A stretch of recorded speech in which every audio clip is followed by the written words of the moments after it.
Hello friends, The Last of Us. The game that made grown men cry in the first 15 minutes. A game that is now a hit TV show. So now all gamers can be hipsters because they liked it first. There's a reason this game entered the cultural zeitgeist and persists to this day. People who never saw the value in video games were forced to look at them as a viable artistic storytelling device. This game came out in an era when video game corporations were just starting to become the truly evil husks that you see today. 2013 had The Last of Us and Grand Theft Auto 5, but also had Dead Space 3 and BioShock Infinite, two of the most mid-endings to a trilogy, and a downward spiral for the industry began. It's been released more than once, but still not giving Skyrim a run for its money. Alexa, play Skyrim. You're level 57 and see a tall snowy mountain.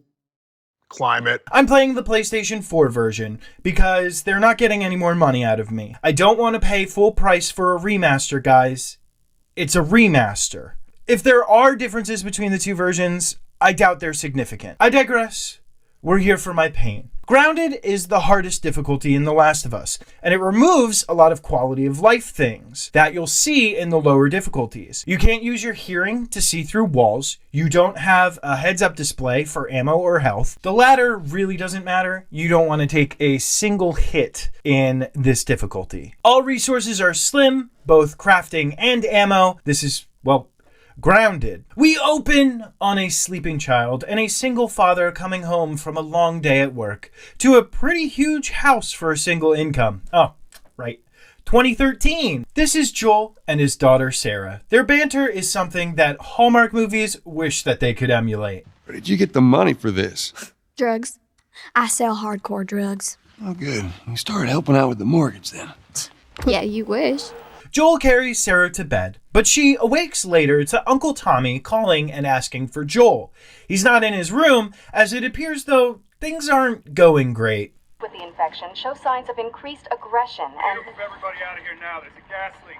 Hey, There seems to be some commotion coming from... get the hell out of here! Run! Police drive by. We find that Joel left his cell phone that looks like a Palm Pilot. I'm aging myself with that reference. And we hear a dog get got.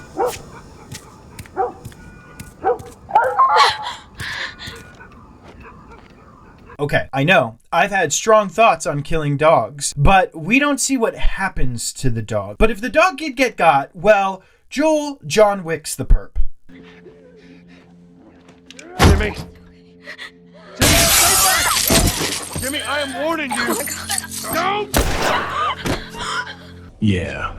Sarah seems well composed after watching her father blow their neighbor away. I mean, this does take place in Texas. He says the man started to shoot at his car, hitting him one time in his rear end. Just kidding. He was definitely coming right for him. My God, it's coming right for us! Tommy conveniently arrives just at this moment and we run away, grabbing no essentials whatsoever. I guess we're confident we'll find things when we get there. I get running away, I do, but seriously, grab like a few granola bars or something. On our drive, we see a house on fire and a lacking response from the fire department. We almost stop for a family, but Joel insists on continuing. Makes sense. I have kids. And when things go to shit, you do have to think of your own first. We don't know if they're infected. We don't know if they'll be helpful in a pinch. Moving on is, unfortunately, your best bet. They're lucky they didn't go with us, though. The hospital is apparently overrun, and infected start attacking the car in front of us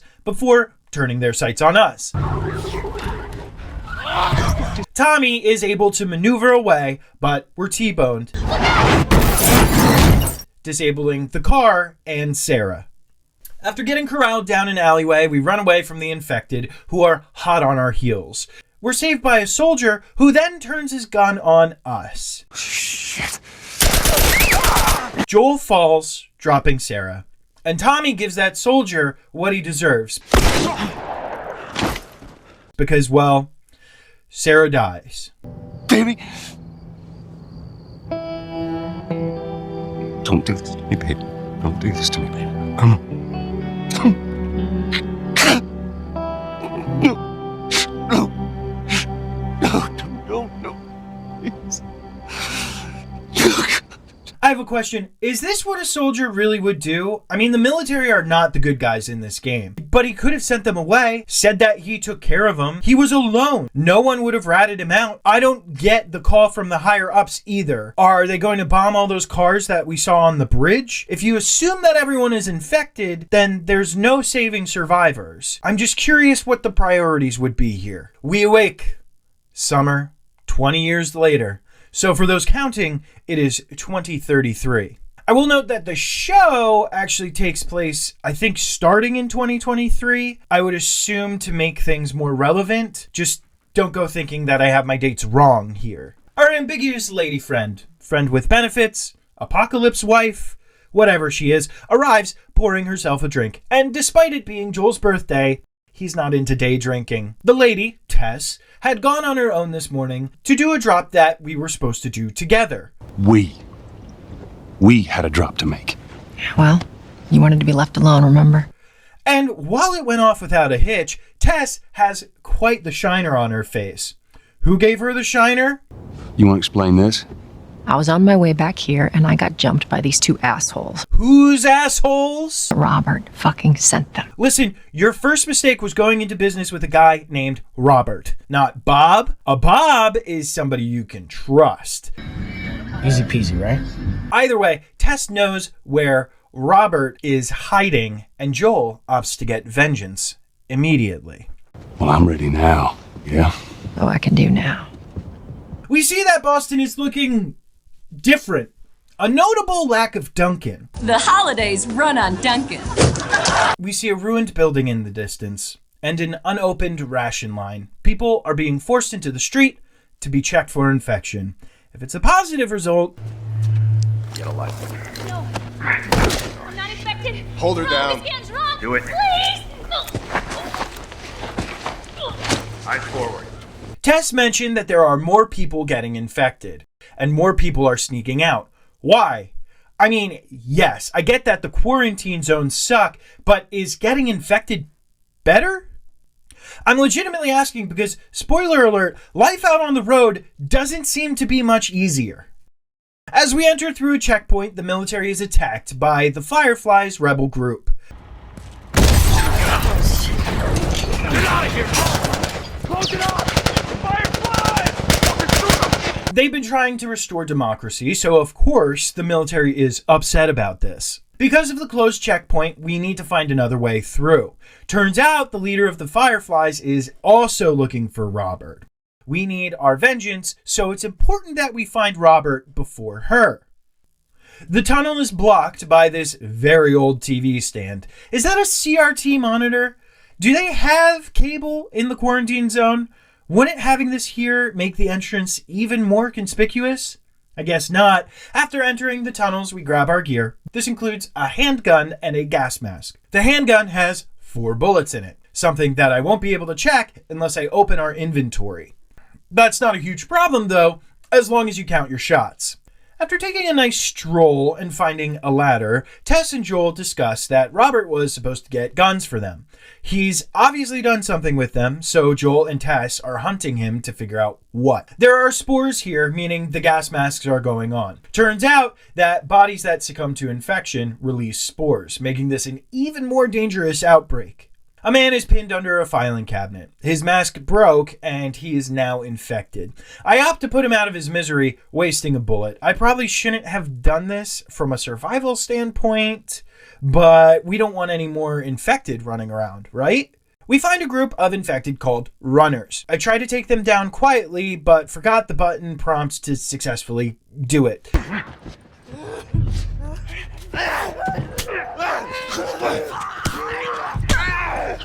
Alerting every runner in the room. So as you can see, this run is going wonderfully. I bravely leave Tess and run out to where we're supposed to go next, hoping that A, the runners would lose interest, and B, I could trigger the next section by getting to it. Neither happens. I wind up having to beat the infected to death, while Tess seems to be unfazed by the entire ordeal. Some fresh air. Through another section of this game's platforming, finding a wood plank and leaning it up against a building and then going back and walking across the plank, it's really riveting gameplay. We make our way through the ruined city and arrive at a settlement of some kind. It seems like this is still within the quarantine zone, so kind of crappy, but still better than outside, right? Tess deals with Terrence, who's just a little too pushy. Hey, Tess. Hey, pretty lady, how you doing today? I heard you Not got right some now, liquor. Terrence. No, it's good. Look, Not I got the car. now. You hear me?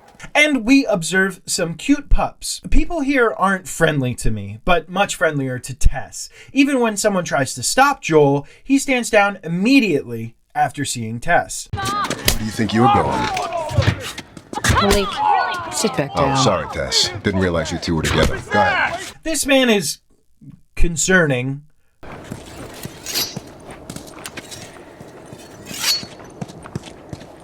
But we're after Robert. Tess gets some info from this guy who seems to know exactly where he is. There are some more of Robert's thugs blocking our path. Tess handles things reasonably, considering they're quite rude. Bitch, I will bash your skull unless you turn around and get your dumb ass out of here. Fuck this. Take cover! The first gunfight was tough, especially because I had to use so much ammo on the runners and I felt sorry for the guy buried under the filing cabinets. This is all my fault, and I'm seriously not sure if Tess even damages these guys. My winning strategy is to try and stay out of their gunfire and wait for a moment where I can punch them to death. Tess distracts the second guy, enabling me to take both down without firing a bullet. We find out that Tess was able to kill the two guys that jumped her, and we're about to kill a whole lot more.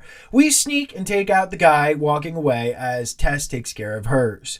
We're supposed to divide and conquer with these next guys and get the key out. There's another warehouse area where we're going to do some more murders. This time I'm seen while in the middle of a murder, so I hide behind a crate long enough for this other guy to run right into my bullets. We sneak around a guy coming down the stairs, but I'm seen again by someone. I return to the crate room of safety long enough for the guy to cool down about the murders of his friends. Once in the upper level, we find a shiv and continue to stalk the last guy here. I wait for him behind the corner in the hopes that I could ambush him, which is ruined by another guy coming up from the level below.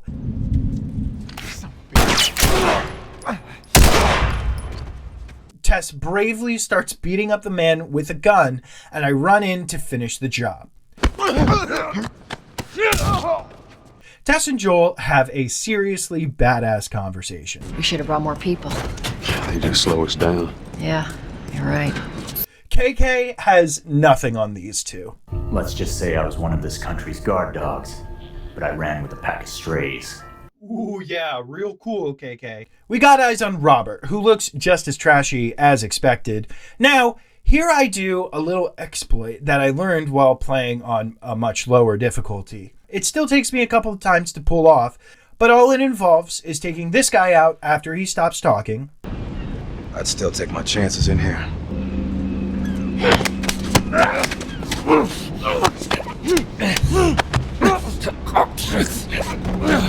Then cutting through this container and behind these crates. With a decently placed glass throw, I sneak past the goons. This fails, but the exploit that I mentioned works. The moment you get to the door and start the cutscene with Robert, you're done with that section. We just want to talk, Robert. We got fucking nothing to talk about! Put your gun down. Go fuck yourself! Robert runs, and we chase him.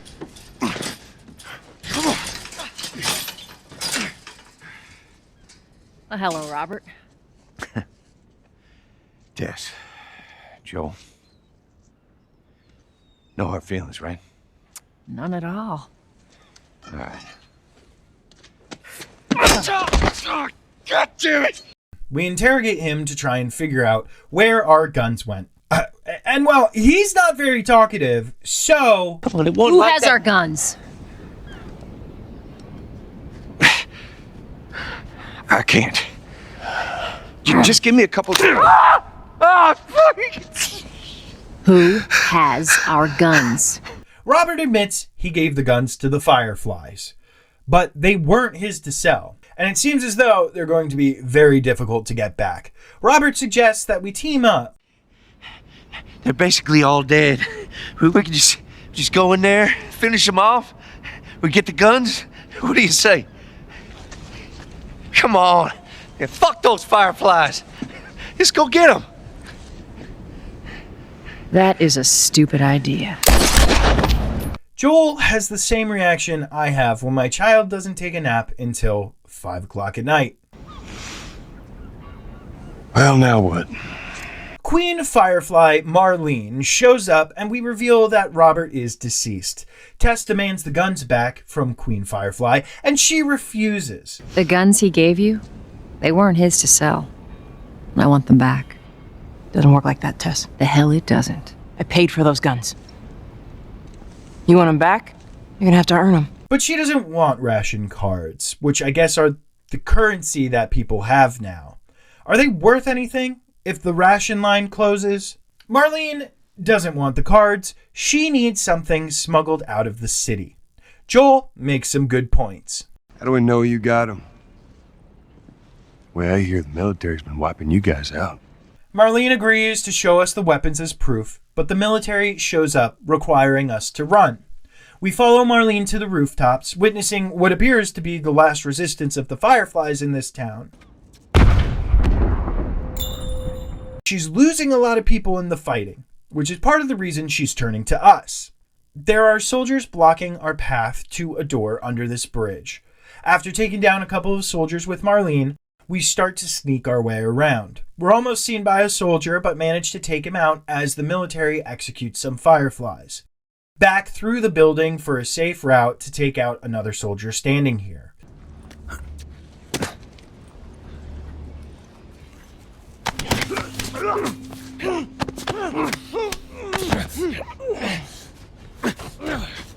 I go to the side to avoid the soldier looking down the stairs. I throw a brick to distract him, making my way back behind the crates to block his line of sight. This last one, I was going to try to get to look elsewhere, but he turned around. Moving through the door, we hear the military's curfew is in effect, so best not to get caught. Marlene falls through the door and Joel tries to assist. For our kind disposition, we get held at knife point by a child. Let her go. You're recruiting kind of young, aren't you? She's not one of mine.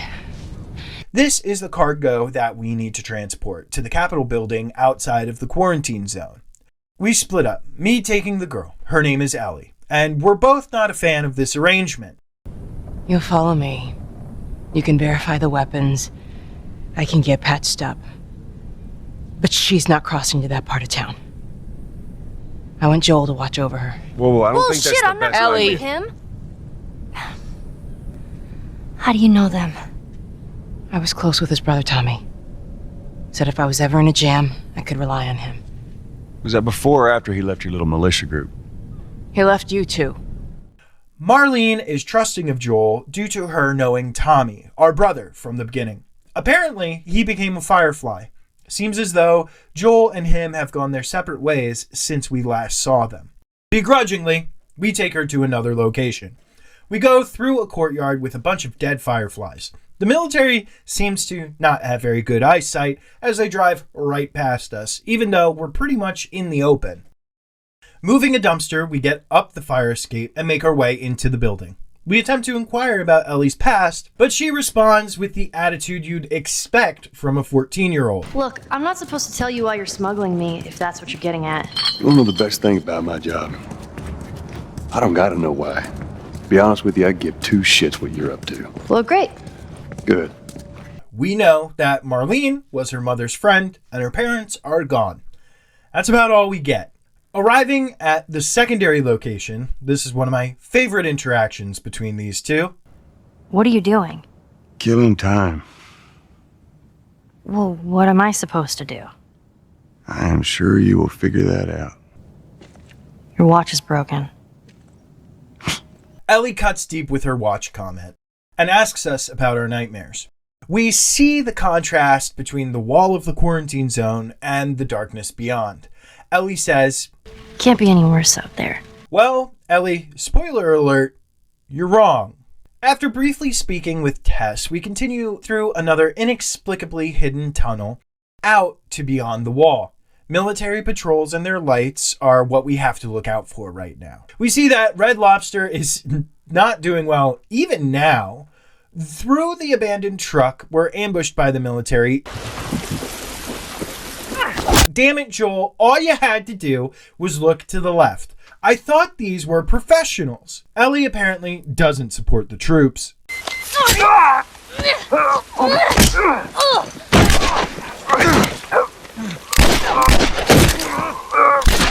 Forcing us to kill the soldiers. Turns out, Ellie is infected, but appears to be immune. A standard infection takes 2 days. Apparently, Ellie was bit 3 weeks ago. No matter, her little stunt and Joel's apparent amateurism leads to the military being on high alert. Stealthily, we make our way through the drain pipes and trenches outside of the zone, avoiding detection by the military as best as we can. Once we get outside to these houses, the military has descended on us in force.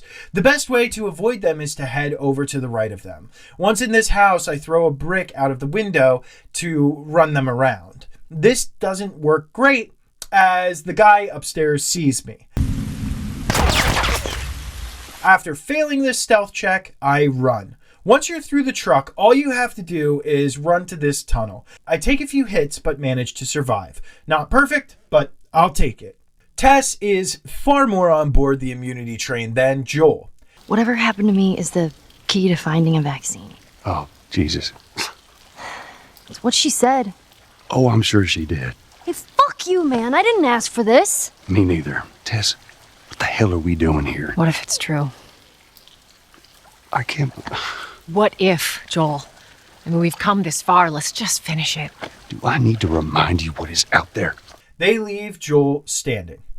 Our goal is the leaning skyscraper, it seems. Wonderful. Ellie is fascinated by the size, and we hear something horrible in the distance. So what happened? What the hell was that? So we were going to try to find a way around the skyscraper, but after seeing the Capitol building past this giant crater, I guess we have to go through this precarious building. I'm not 100% why we don't try to find, I don't know, literally any other way. There's a torn up body, which according to Tess, might be a bad thing. I find a few more parts in this meeting room and another dead, massacred soldier. So now it's probably a bad thing, especially considering the bloody report notes that they were overrun. I search upstairs, hoping the game will give me some items. No luck. There's a dead clicker stuck to the door. What are clickers, you ask?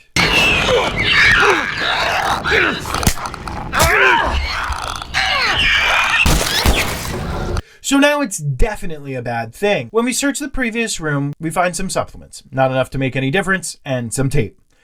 Here we find a rag, and Tess gives us ingredients and a recipe for a health kit. We hear more clickers in the building and use a shiv to open this door, something I won't be doing much of in the future because I can never find any crafting items. We help the ladies up to a ledge and run into, you guessed it, more clickers.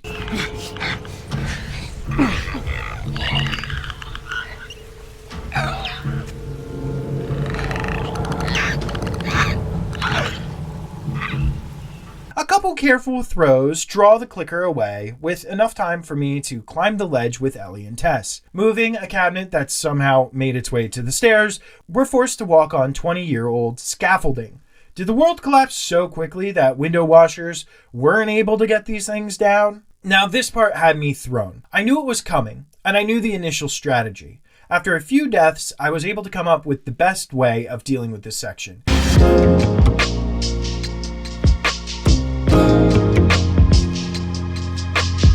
You have to kill all the infected down here. There's no cheesing it up and getting to the exit to trigger a cutscene. Something I didn't learn until later. Once we drop down, we're going to sneak over to this runner here and strangle them to death. I throw a brick around this corner to try and adjust the walking pattern of the other runners. I'm able to punch one out, then take another one out with my revolver. Cowardice prevails as I make laps around the room, taking out another runner and risking my life for the ammo that he drops. After I get far enough away, the clickers give up chase and return to their normal patrol. Of course, my stealthing is not good and they catch my scent again. I wait on this ledge and learn the previous point I made that, well, there's no way to get past this without killing all the enemies. I do alert the clicker again, though. Luckily, this is the only clicker that I'm fighting against right now, because I waste the entirety of my ammunition fighting this thing. Miss! I miss way too much for this to have been the best run. My God, how bad were the other ones? I think I forgot to mention that this is just going to be my best runs. If I went through every single death that I had, we'd be here forever. Okay, so we're back on the ledge now. And frankly, watching this back, I don't know what my plan was. I have a brick, that's it. But I managed to finally distract the clicker long enough for me to shiv it in the neck.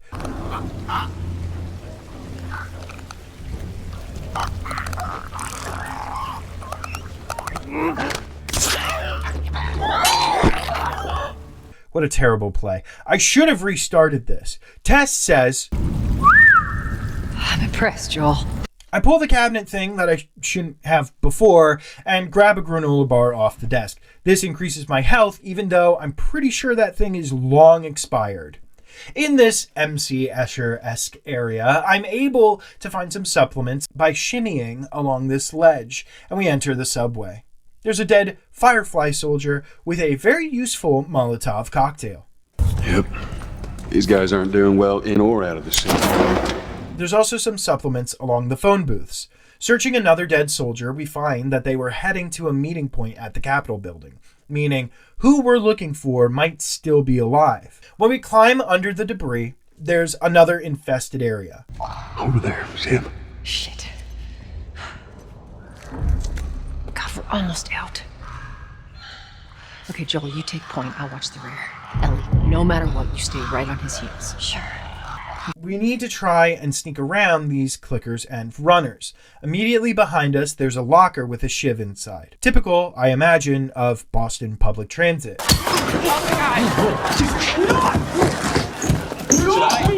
I retreat when this clicker starts to move towards us, using a bottle to send it down this left hallway. We move quickly through this central room and to the window over here. I feel like there's usually a clicker guarding this door, but either I've done something to distract it, moved quickly enough for it not to get there, which I doubt, or the game glitched somehow. Beggars can't be choosers, so I get to the ledge and up the ladder with Ellie and Tess. We make it out, and Ellie attempts to compliment us. Joel reacts as pleasantly as you'd expect.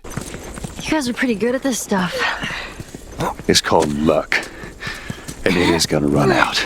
In this open area, we're going to need to clear the infected in this building. The best bet is to stealth them and strangle them. I managed to do this by carefully moving to this side of the building, taking out this one, then moving around to the other side to get the one that's over here. This leaves us with another revolver bullet, so that's helpful. The last one is easy enough to dispatch. Once that's completed, we can drag this dumpster over to the truck and to the shutter. My God, the shutters. Every freaking game shutters. The noise of this alerts a bunch of infected who come climbing over the truck. Okay, double time. They're coming. I know. Okay, that's good, go.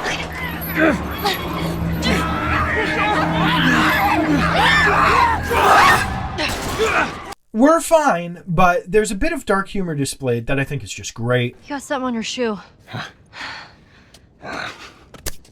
Gross. There are some supplements in this trailer, and I used the workbench to upgrade my revolver's fire rate and reload speed. I check on my ammo for both weapons going forward. 4 revolver bullets and 1 handgun bullet. Great. I find some scissors in these drawers and realize we've made it to a museum. There's nothing else of use in this area, so we climb under some debris and Joel holds some out of the way for Ellie and Tess, but it collapses, making a ton of noise and alerting the infected to our presence. I'm alive. I'll make my way around. Look, they're here! Tess? Run! I make another shiv to stealth kill more clickers, and after being spotted, I tuck myself into this area to steadily take out the clickers. I horrifically fail at throwing a Molotov.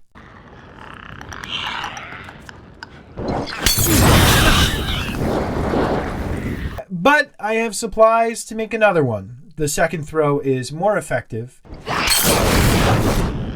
and I'm able to draw a few clickers into the fire, clearing my path and netting me some ammo.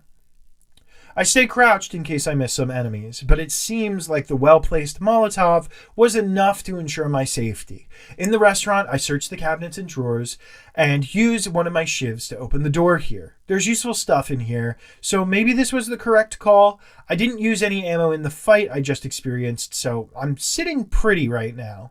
Through the door at the top of the stairs, we see a runner trying to get through another door. We stealth kill him and run through the door, seeing that Tess is being attacked. Ellie calls out to us and another fight ensues. Guys, get in here! Cowardice prevails as I hold back in this room and let the infected come to me. I take out a few with bullets, but manage to fight most of them.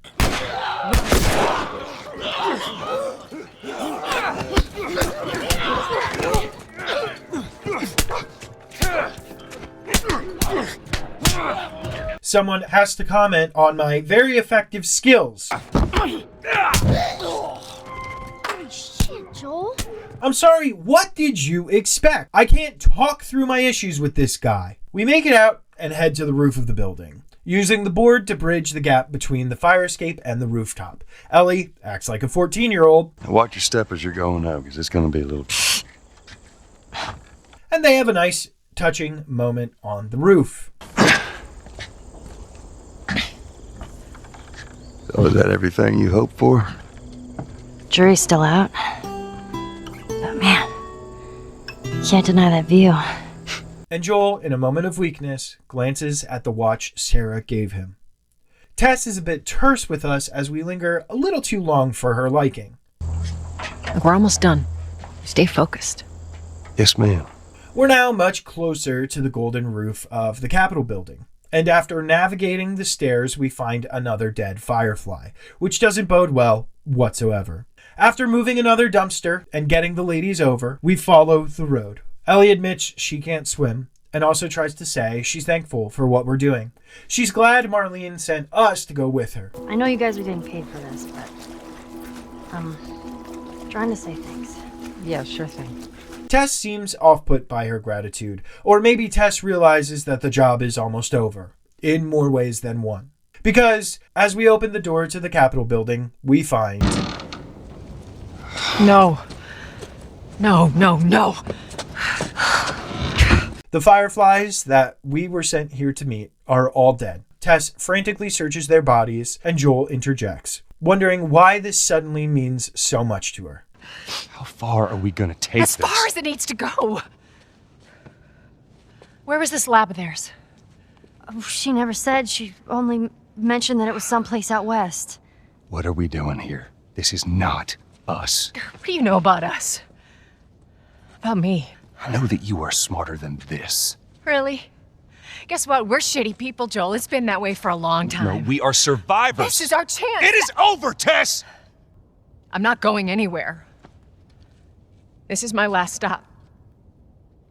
What? Our luck had to run out sooner or later. You going on? No, don't! Don't touch me. Holy shit. She's infected. So, Tess got bit back at the museum. She's now infected and telling us to see this through. To do what we can to find our way to the fireflies and deliver Ellie to them, after seeing how quickly her infection spreads. This was 3 weeks. I was bitten an hour ago and it's already worse. This is fucking real, Joel. You've got to get this girl to Tommy's. He used to run with this crew. He'll know where to go. No. That was your crusade. I am not doing that. Yes, you are. Look. There's enough here that you have to feel some sort of obligation to me, so you get her to Tommy's.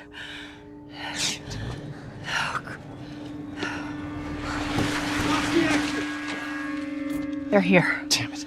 I can buy you some time, but you have to run. You want us to just leave you here? Yes. There's no way that... I will not turn into one of those things. Come on. Make this easy for me. I can find... No, just go! Just fucking go. Fedra shows up, and now we gotta get running. Tess says she'll hold them off for us, and we run away. This scene is intense and heartbreaking. We really don't know what Tess and Joel's relationship was. It seemed like they were more than friends, but their chemistry was non-existent, and they both seemed ice cold to each other. I wonder if, because of this world, people are used to seeing other people dying. It might be easier to keep everyone at arm's length. I just want to mention too, this is different from the show. A lot of the story beats up to this point are similar, but a horde of infected is what makes Ellie and Joel run away from Tess. And there's this weird scene where we see Tess making out with an infected. In the show, an infected can alert others from long distances, making it especially lethal if you encounter one. It's a cool change, and I'm not saying I like one or the other, but it's there. Ellie is freaking out that we left Tess behind. And I get that she's 14, but she is fully aware of the infection. She's fully aware of what the alternative to dying is. So why is she so surprised that this was actually the smartest course of action given the circumstances? Joel tells her to be quiet. We grab the alcohol off the table, and as we climb the stairs, we hear Tess's last moments.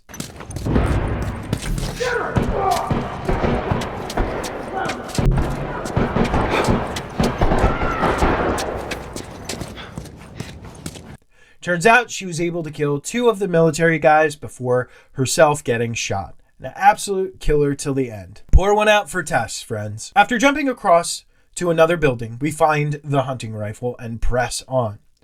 Once the soldiers show up, we move immediately left through these rooms as far as we can go, cutting around the main building. We stop behind this couch to let the soldier pass through this smaller office. We follow after him to get the supplements on the desk. For the last guy blocking this door to the stairs, I decide to just rush past him. I don't take any hits as I make it down to the end of the stairs and jump to this lower level. I cut all the way across to the next room to the far left, moving quickly to try and get there before the soldiers show up. I make it to this covered table in time, waiting for the soldiers to move past me.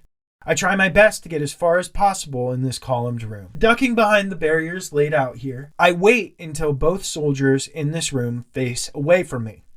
I'm able to move around them, grabbing a steel granola bar, and sneaking behind a soldier with minimal situational awareness. We're not detected as we exit the building, but somehow they send an armored, turreted Humvee that immediately attacks us.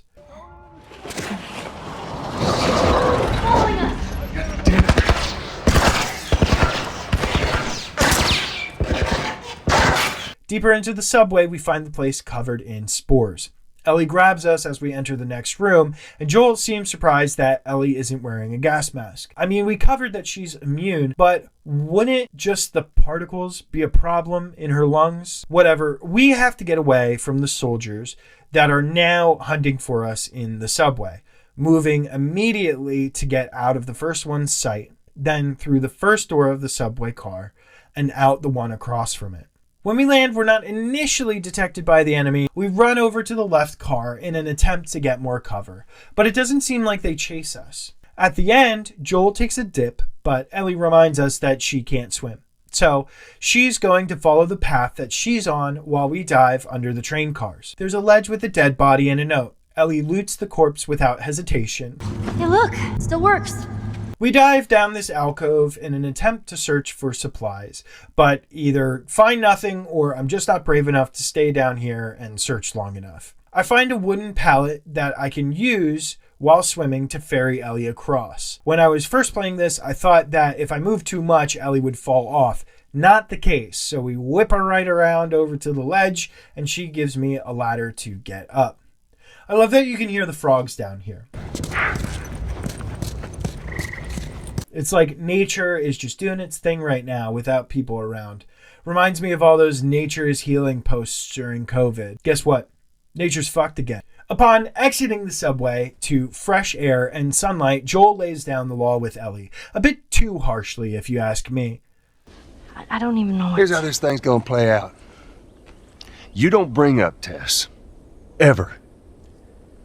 Matter of fact, we just keep our histories to ourselves. Secondly, don't tell anybody about your condition. They think you're crazy, they'll try to kill you. And lastly, you do what I say when I say it. We clear? Sure. Repeat it. What you say goes. Especially when Ellie was trying to apologize about Tess. You imagine she feels at least a little bit responsible for her death, something tough for a 14-year-old. Joel mentions that he knows someone who has a town. A whole town? I mean, real estate prices must be a steal in the apocalypse. I imagine living in a whole town alone might be better than living in a quarantine zone. We skip a bit of time and we're on the outskirts of the town Joel mentioned. Getting off the road, we travel through the woods. Ellie mentions that she's never walked in the woods. This is all new to her since she probably spent her life in the QZ. It makes me wonder if there are really people like that now. Like Charlie from It's Always Sunny, never leaving the city that they're from. Yeah, he's never left Philly before. I'm not scared. I just haven't left Philly. Why leave Philly? He's frightened. You know? He's frightened. Or rarely leaving enough for something like this to be weird. Ellie asks why Joel isn't taking her back to Marlene. Kid, I don't mean to upset you, but your friend's chances of survival weren't too high to begin with. She's a lot tougher than you think. It don't matter. Because I doubt I can get either one of us back into the city in one piece. Trust me. I wish there was some other option. Ellie gets a little lost when she sees fireflies. Fireflies. I mean, real fireflies. Yeah, I see that. And we climb this building to get aboard bridge over past the barbed wire. I also pick up a makeshift weapon, a pipe with scissors attached to the top of it. We can now make this if we have a melee weapon and the appropriate item. An attack with this is one hit kill, but you can only use that one hit kill once. I think you can upgrade it to 2 one-hit kills. I never do. We head to the outskirts of town, hearing a clicker as we drop down past the fence. I know that there are some useful items in the building over here. I also know that the clicker is down in that shed. So we enter the building and look around for supplies. Ellie tries to learn to whistle. I'm trying to learn how to whistle. While there is a clicker right outside. You know, the one sensitive to sound. I use a shiv to open the door, finding supplements, rifle ammo, and parts before getting to this gate. Against Joel's better judgment, we get Ellie over to the other side to remove the blockage from the gate. We don't put the pipe back to re-secure the gate, but whatever. The plan is to get a car from Bill, the owner of this fine town, and drive to see Tommy, Joel's brother from the beginning of the game. As we covered, Tommy was a firefly, and Joel seems to believe that Tommy might have some idea where the fireflies might be hiding. This is the best lead they can get without searching the QZ for them. Ellie gets a kick out of the gnomes as we head deeper into the town. Hey, look.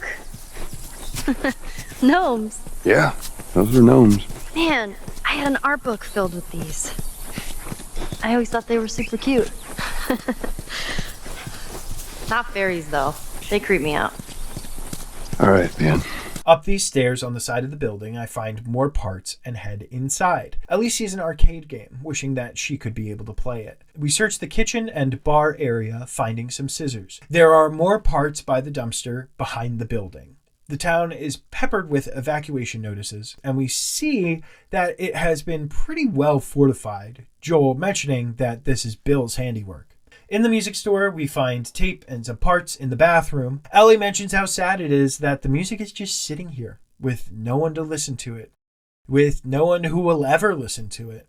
The game does a fairly good job of covering things that I think most apocalyptic stories have difficulty covering. Now, this is just a human cataclysm, so nature still remains intact and probably thrives without the same level of human interference. But the cultural losses, art, music, movies, video games, lost to time with no requisite for survival, historical documents left to mold and disappear. I find that loss really profound. The loss of a memory that can eliminate entire people and works to a state of non-existence. Sorry. A clicker rounds the corner and gets blown up, so we're going to have to be on the lookout for bombs now. We continue down this alley and use a shiv to open the door. I'm on the hunt for more things to make Molotovs as well as some supplements for upgrades. Otherwise, I probably shouldn't have been using the shivs like this, considering they're essential for killing clickers. We'll use the ladder to get up the truck, grabbing the bow laying here and over a board. Then we grab the board and place it on this wall, then climb it to this roof and lay it over this alley. I make use of the bow poorly to take out this clicker down here.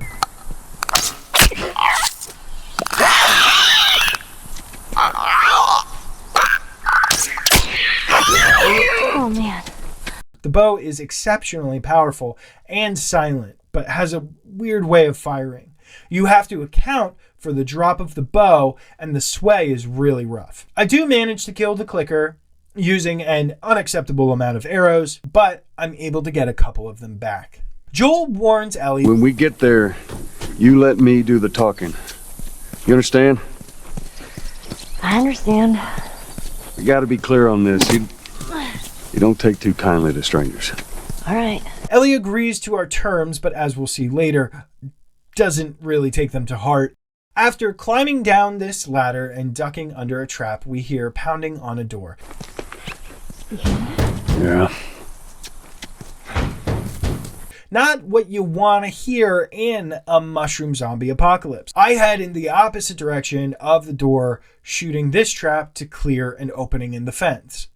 I find more revolver ammo here, but I'm sure to use my handgun to take out the traps. I find even more revolver ammo in this drawer, which is fairly ominous. My intuition is correct as I'm caught by one of Bill's traps.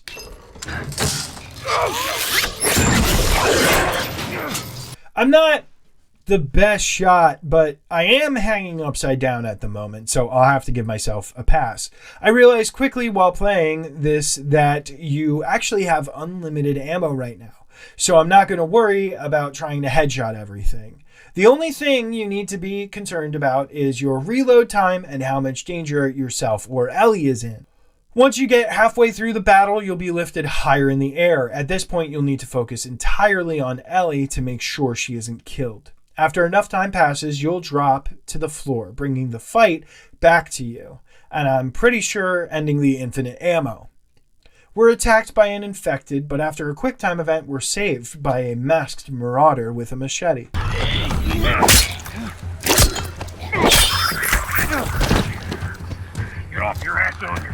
The infected wait patiently as this man helps us up, then chase us as we run to the laundromat. This brings up a point I don't usually think about in these situations.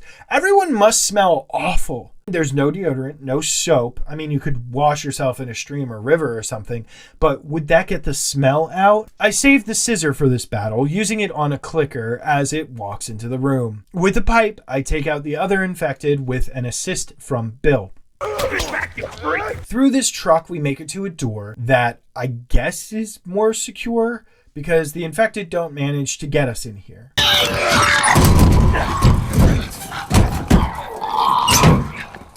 The masked man reveals himself and Ellie attempts to be friendly. This infuriates him. Ellie. Hey, what are you...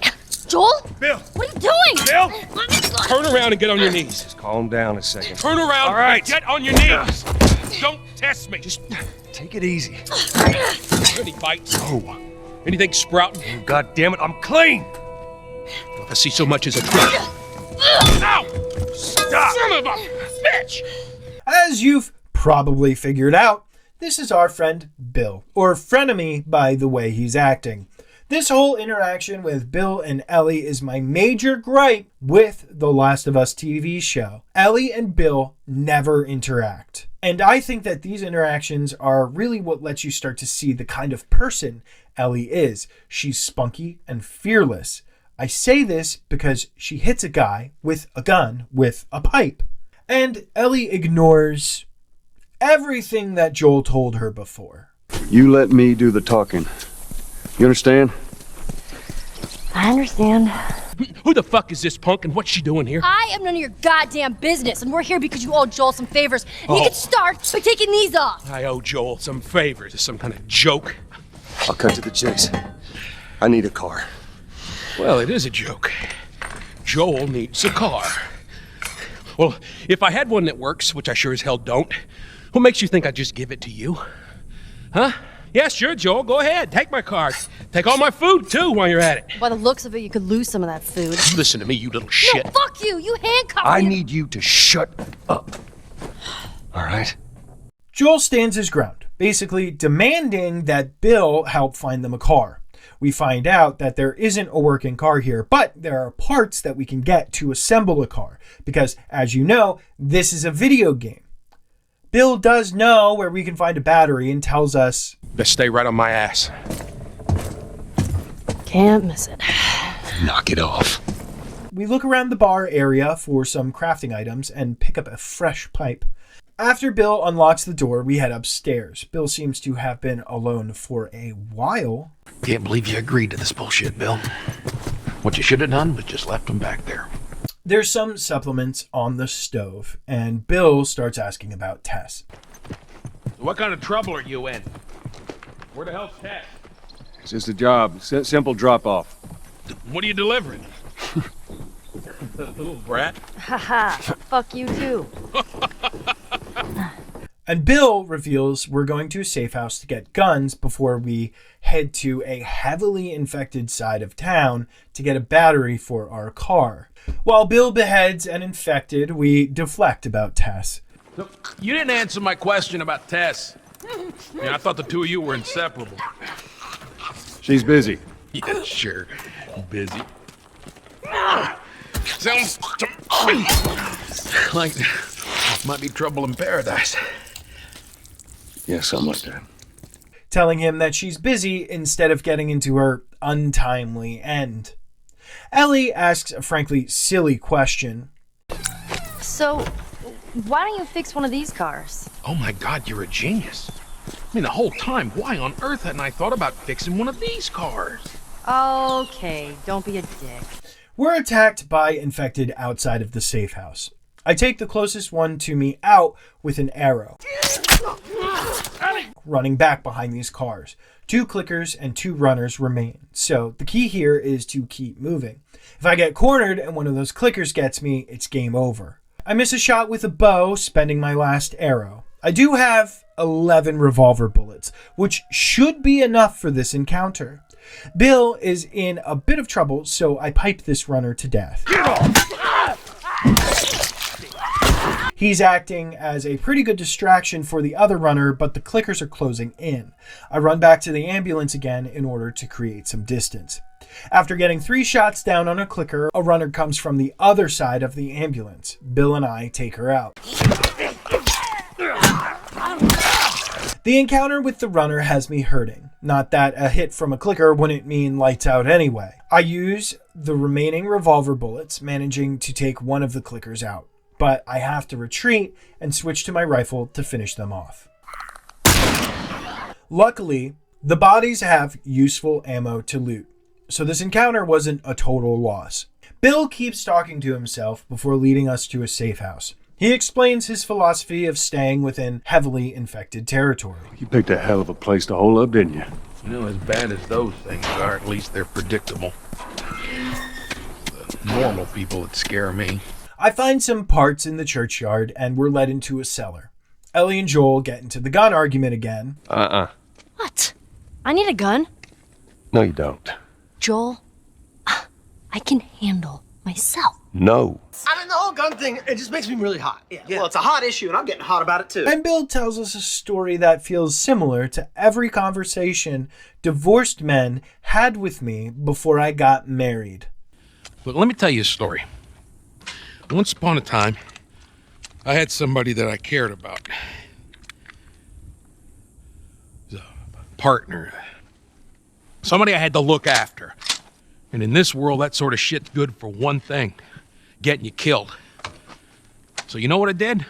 I wisened the fuck up. And I realized it's got to be just me. You keep babysitting long enough, and eventually it's gonna blow up in your face. Can we please just get on with it? So now I have a shotgun, which is fantastic for infected hunting. Bill also reveals to us how you can make a nail bomb. These will be useful for infected. They can be placed as a trap, or you can throw them. It's explained that the military are always coming back and forth between the QZs. This particular convoy got overrun by infected, and the military crashed their truck into the side of the high school. That's where we're going to get the battery for our car. After reloading all of my weapons, we make our way out through the church. We walk into Bill's room where we find some supplements and also a second mattress on the floor.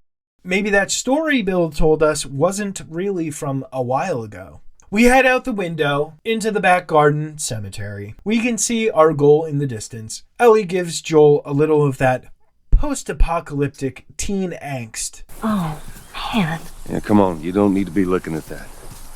I've seen worse. Clickers infest this next area, so I throw a distraction as far as I can, then set myself up to take the clickers out. I whittle one's health down with the revolver, then clean up with the shotgun.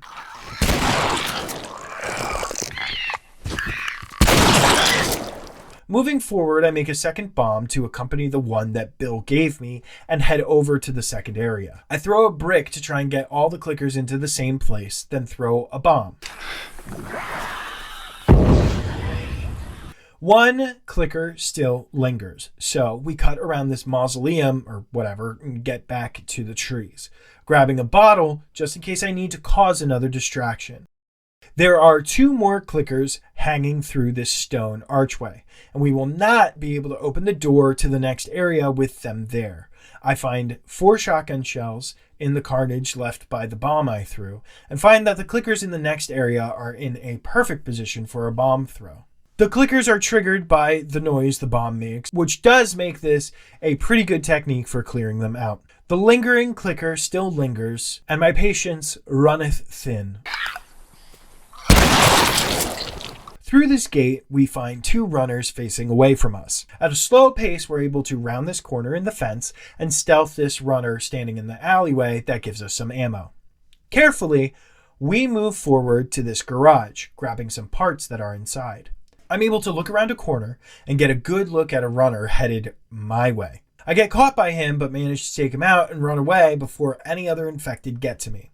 After waiting a bit for things to cool down and for the infected to clear out, we make our way to the garage and take a wide path, heading off into the corner of the yard to try and stay out of sight of both the clicker and the runner back here.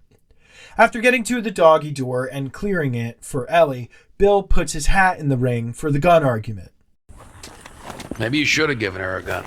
Okay, Bill. You guys are still hot! The whole thing's hot, man! Oh, yeah, I'm burning up right now. Upon opening the door, Ellie informs us that there are clickers inside the house. They are also on the patio, but whatever. We can easily keep it low and slow.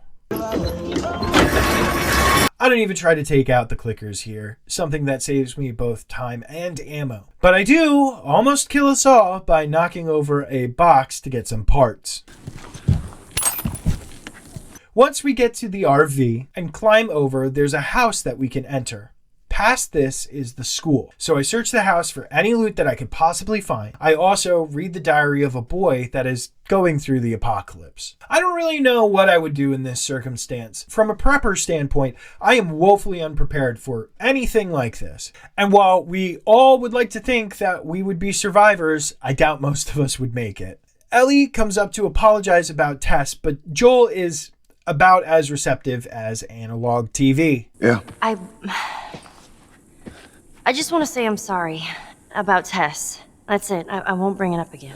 Ellie, you don't need to worry about me. That is the most niche joke that I've come up with, and I'm not even sure it's accurate, but it's staying in there. I make sure to have the bow equipped, and we help Bill open the garage door.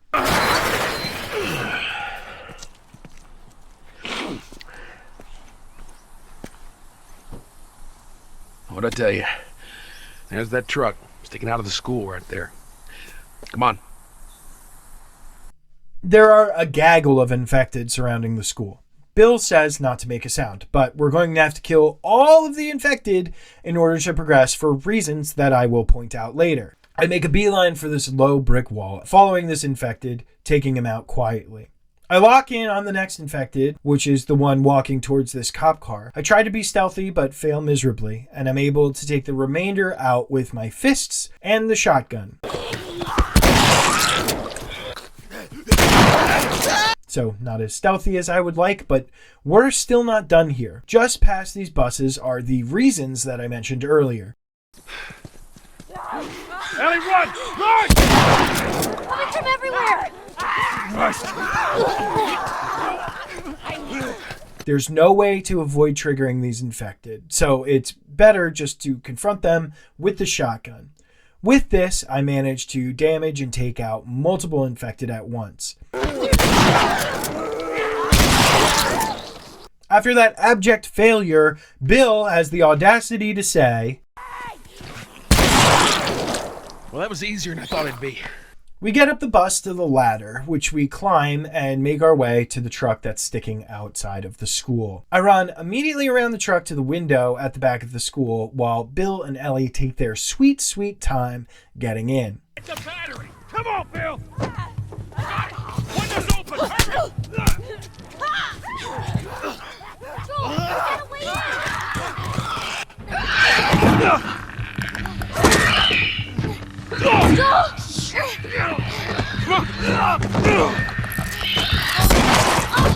The infected are breaking in. Ellie and Joel brace the door while Bill looks for the battery in the truck. It's not there. Fucking empty! Guys! Bill, where to? Bill, where? Anywhere but here. You better haul ass, come on. The trio is forced deeper into the school while the infected are able to get through the locked outside door. But they are unable to get past this wooden door. Once in the school, I head to this bit of debris here and wait to get rid of this runner. Up the stairs, I find some alcohol, which enables me to make a Molotov. I throw a couple of bricks to try and get the clickers to move in the directions that I want them to. I also want to get them out of this classroom. The infected start walking into the classroom. So I throw a bottle to get them into the back corner. Then I use the Molotov to light the 3 that just came in on fire. A runner and a clicker enter, hearing the commotion. The clicker ignites itself by investigating, but the runner remains. Sneaking around this table, I'm able to stealth kill the runner and grab 2 more shotgun shells, which I'll desperately need. Once you walk into the back of this hallway, more infected spawn. So I back my way out of the classroom to the hallway we entered through. As they start filing into the room, I make the same play as before, taking another one out, no thanks to Ellie. I'm not going to be lucky the second time around. The remaining 2 runners both enter the room at the same time and split up, taking both exits. I back up more, and I don't know what's scarier, the infected or the ghost locker. After distracting them and failing at getting a stealth kill, Bill and I are able to eliminate the remaining runners. Down the hallway where they came from, we open the door to the gymnasium. More infected are apparently coming, so we block the doors. We should have stayed out there because we're greeted by something called a bloater. That don't sound good.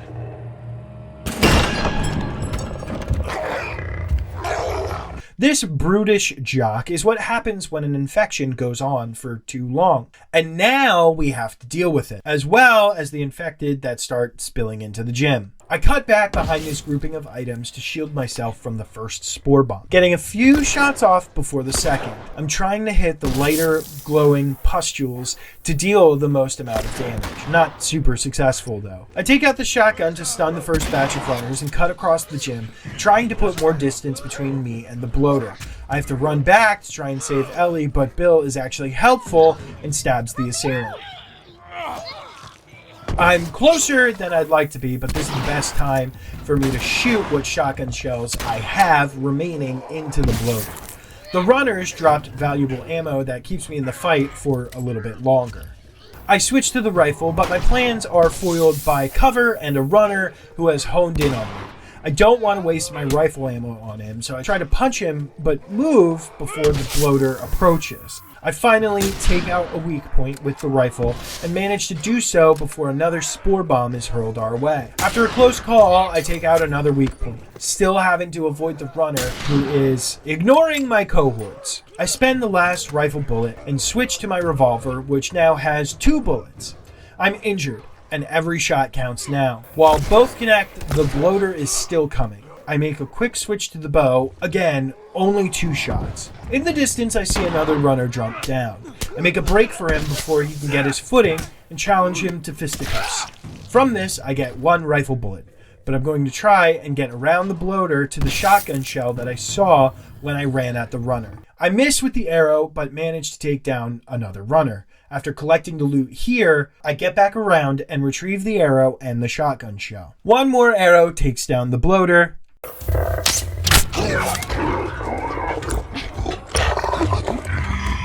And I'm able to retrieve it and 2 shotgun shells from the body. Back into his little hidey hole here, I find some parts and try to get out with Bill and Ellie. More infected show up, and I'm not going to be able to climb up with them until I finish killing the infected. Seriously though, they could have lifted me up. It's obviously a 2-person job. I doubt the infected would be able to figure it out. Whatever, I'm pretty well stocked from the battle, so it's not a tall order to take them down.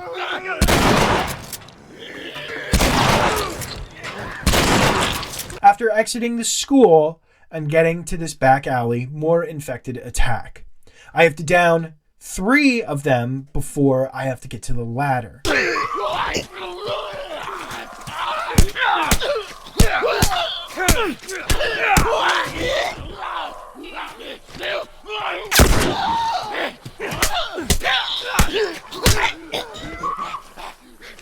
For some reason, a wood fence and a sliding glass door appears to be enough security for us to take some time here. We get to witness Joel's shut up right now face. So that worked out well. Okay, I'll go check out this side of the house. Bill and Joel get into a shouting match about the non-existent car battery. You ought to be thankful you're still drawing breath. That was plan A, B, C, all the way to fucking Z. And furthermore, tell Tess that she could take this job. Don't you bring Tess she into can this. shove it right up nothing to do with... Jesus. What, you know this guy or something? Frank. Who the hell's Frank? He was my partner. So yeah, Frank was the guy that Bill was talking about back at the church cellar. And while it certainly wasn't as overt as the show, it is implied that their partnership was somewhat romantic. Ellie also finds out that Frank was the one that took the battery and conveniently hooked it up to this truck. Inconveniently, Battery's drained, but cells are alive. Meaning? Meaning we push it, get it started, and the alternator will recharge the battery. Is that your guess? Look, you wanted a plan B. This is as good as it gets. I returned to the house to look for supplies, finding some supplements in the kitchen and a note where Frank stayed. This is what I meant by somewhat romantic. Maybe they had a fallout? Did they break up? As much as someone can break up a romantic relationship, it was hard to gather that Tess and Joel had much affection for each other. Even in their final moments, no embrace, no professions of love. Perhaps that's all relationships are at this point. There are 4 shotgun shells on the floor of the garage, something that is going to come in handy shortly. We have an awkwardly heartwarming moment with Ellie. You gonna be okay with this? Yeah, not a problem. You're doing a good job.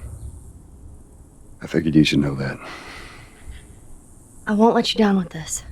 I decided not to give Bill Frank's note. This does nothing but remove a line of dialogue from Bill, but the game gives you some agency to make a decision. I don't know. Bill's already a pretty miserable guy. I don't want to give him something more to be miserable about.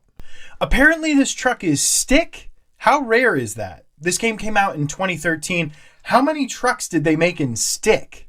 Sure, this one might be older, but it's not that old, right? Truck people, based on your knowledge, what year would you estimate this truck to be? I want to figure out the likelihood that this truck would be stick. Sorry. Anyway, Bill and Joel push the truck while Ellie, a 14-year-old in 2033, drives a stick.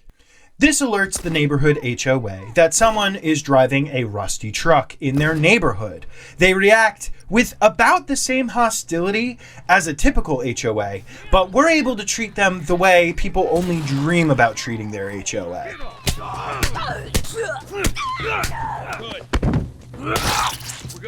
After a second push, the HOA sends reinforcements. I draw them back so that I can deal with them hand to hand.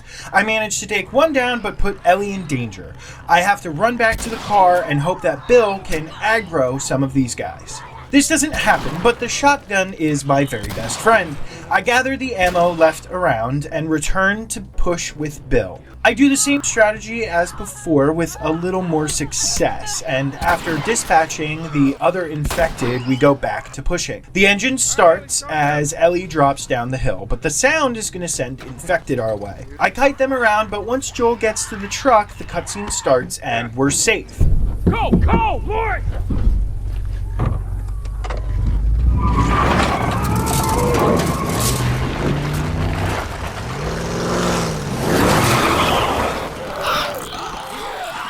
We travel a good distance and Bill gets out. He leaves us with some words of wisdom. You ain't gonna make it. He hands us a hose so that we can get gas on our journey. Joel does try one last time to reach out to Bill. Look, Bill, about your buddy back there, that's a tough deal. And we square. We're square. So Bill, like Alice DJ, is better off alone. Now, for those of you who have seen the show, you might be scratching your head. I am too. I'm a bit upset we didn't get the best of both worlds. Bill and Ellie's interactions are some of the funniest in the game, and it's a huge character development for Ellie, as we see how she talks and acts around people, even those who threaten her. I prefer the game to the show's portrayal of Bill. I don't dislike the show. The episode was emotional and impactful, but the game's version really sets out to show just how alone everyone is, even if they're with someone. Ellie and Joel drive off, revealing that she took some reading material off Bill, a comic book and a comically large penis. Whoa! How the hell would he even walk around with that thing? Get rid of that. Hold your horses. I want to see what all the fuss is about. Oh, why are these all stuck together? I'm just fucking with you. Bye-bye, dude. It is revealed our duo is headed in the direction of Pittsburgh, a city that I have actually been to.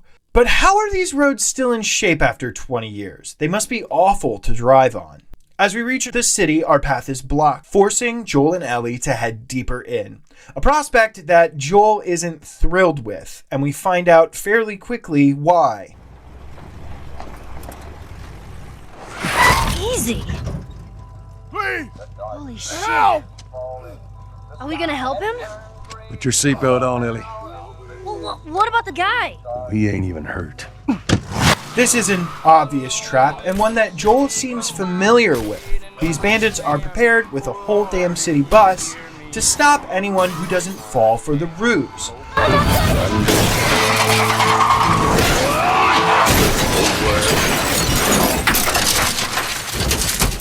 A brutal crash through a store, but Joel and Ellie are both okay. Ellie is grabbed immediately, and Joel gets into a scrap with another guy. Joel turns the tables on him pretty quickly.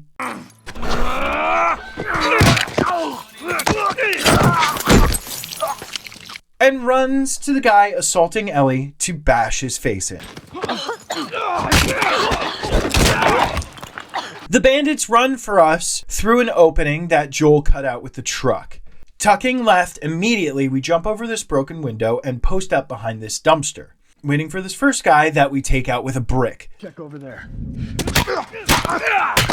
This somehow does not alert the other enemies. I grab another brick and make my way across the road trying to use the cars as cover. I'm spotted, unfortunately, and have to run to beat up the guy that's shooting at me. I duck under the window and wait for this thug to jump out, immediately bashing his face in.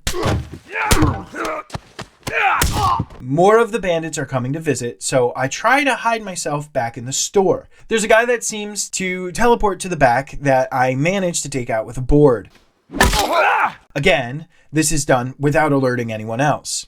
I get behind the dumpster again and wait for this guy to pass, getting out from cover and following him for a stealth kill. I get another kill while this guy basically just lets his friend die. Board beats gun again in this fight though, and we've cleared the enemies. Not the cleanest way of doing it, but it's done all the same. I search the cabinets but find little more than some canned food, which heals me from my gunshot wounds. There are some parts in these desk drawers and some bandages in this locker, but other than that, pickings are slim. Joel opens this shutter and Ellie gets it propped open, using slang that will probably die out by 2033. There's some pretty gnarly stuff in here. Ellie! She's correct, as we see a horribly emaciated dead body and an inventory of stolen goods. The pile of shoes noting to us just how many people have met their end at the hands of these guys. Joel refers to them as hunters, and the name fits. I find a tool on the shelf before we move on. Joel mentions that he's been on both sides. That's why he knew about the ambush. Ellie's reaction is subtle. So, still a lot of innocent people? We'll take that as a yes. Take it however you want. There's a training manual increasing the effectiveness of our health kits. Not that that really helps us when with 2 hits we're dead, but whatever. Through this door we find an arrow, smoke bomb, and some parts. There's an upgrade table here too that were quick to use. I decided to upgrade my shotgun clip capacity and my bow's draw speed. Makes sense. You can retrieve some arrows after they've been shot, and the shotgun is my very favorite gun. I also upgraded my long gun holster, my hunting rifle's scope, and the revolver's reload speed. Out into the sunshine, we see burned remains of the hunter's victims. We see the bridge out of the city, which is our goal. I'm not sure why we know that's our goal. Like, has Joel been here before? Back when I was a DJ, I did play a few sets in Pittsburgh. This bridge does look familiar, but I wouldn't be able to say with confidence that I knew my way around the city. Ellie moves ahead without Joel, which he gets a bit miffed about. How about you let me go first and keep your voice down? After we head down, we find a plant that gives us supplements, and Ellie completely ignores our instructions to keep her voice down. I'm whistling. Oh, good. Something else you can drive me crazy with. Moving deeper into the crowded road, we hear a gunshot. What was that? Oh, no. Ellie, get down. And witness the banter of these murderous fiends. You had an entire flock and you hit nothing. I'm about to hit you. Wow. Yeah, you're really upset. Well, if you want some lessons, I'm more than willing to help you out. Yeah, whatever. To avoid the hunters, we stay low and quiet, moving out and around these vehicles to break line of sight. The boys keep chatting and we're able to get over the bus without incident. Ellie and Joel still don't keep their voices down. That bridge looks pretty far. We'll get there.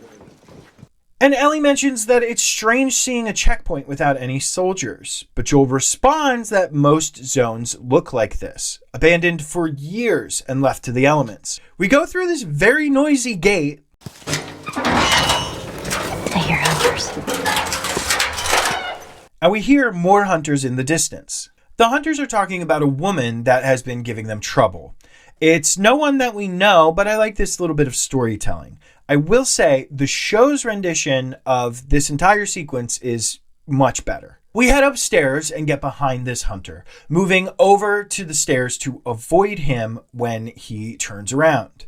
Over to this exit where we have a guy guarding the door. I throw a brick as a distraction, but didn't account for the guy we just passed to hear it as well. This forces me to run, and I do off of this fire escape, which I think means that we've made it through. They're still following me, but as I get farther away, they abandon their chase. Over to this barrier, we see more hunters, setting us up for another plank puzzle as they wander to another area. Diving into this icky green water, we find a pallet that can transport Ellie. Upon grabbing it, we see that the hunters have some kind of military vehicle and are using it to mow down other victims. We get Ellie to the top of the trailer, and she uses the plank to join us in the coffee shop. The cupboards are bare as Ellie asks Joel about going to coffee shops, and this interaction is weird. Did you go to coffee shops a lot? I did. All the time. And what would you get? Just coffee. Was Joel actually talking about a bar? Am I unaware of some coffee shop conspiracy? Were the people from Friends actually drunk all the time? Why are there no coffee shop bars near me? Was he not even drinking? Is there some underground coffee drug ring that I never knew about? I swim over to these stairs and there's fungus among us, but the only thing we find up here is a note about a stash that I probably won't get, and a blade and some parts. Down to the trailer and over the board to a ritzy hotel. Well, it's not so ritzy anymore, unless they're going for a whole ecotourism vibe. There's actually alcohol at the bar and some supplements at the check-in desk. There's a safe behind the desk, but we need a combination in order to open it. Joel does mention... Oh, I really miss coffee. Maybe he was just drinking coffee? What was that response, though? There's a ladder leaning against the scaffolding, and we grab it, moving it over to the area we need to get to.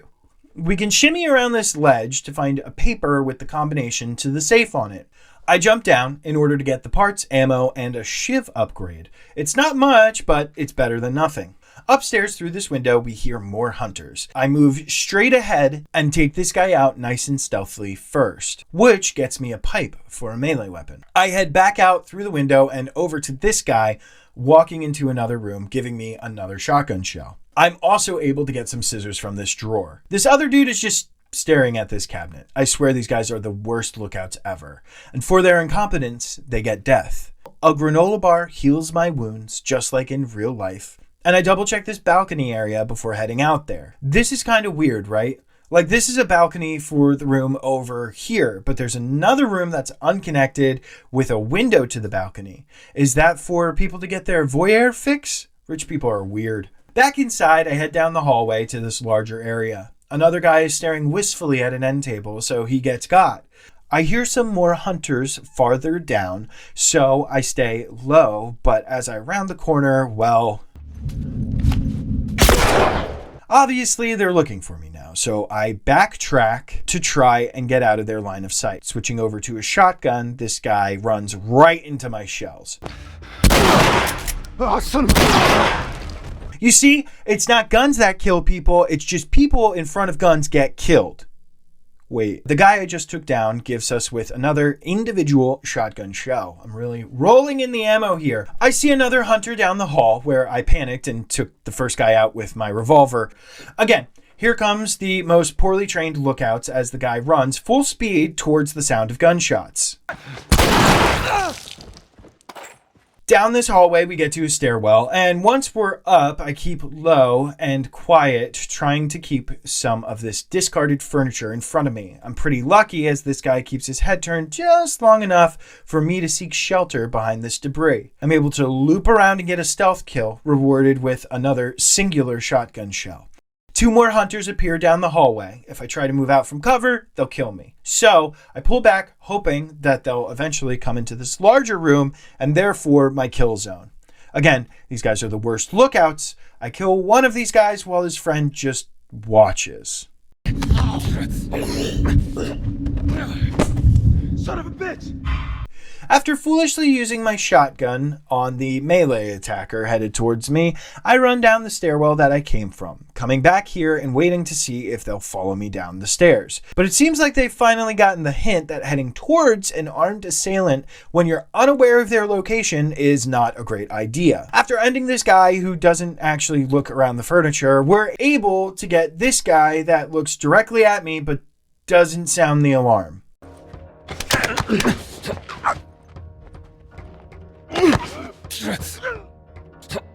and one more shotgun shell. I head back into the hallway to see if I can tell where the other two enemies are. I don't see them initially, so I head back to this larger area. This place is a bit more open with less debris to hide behind. I'm able to get down this hall and into this room without issue.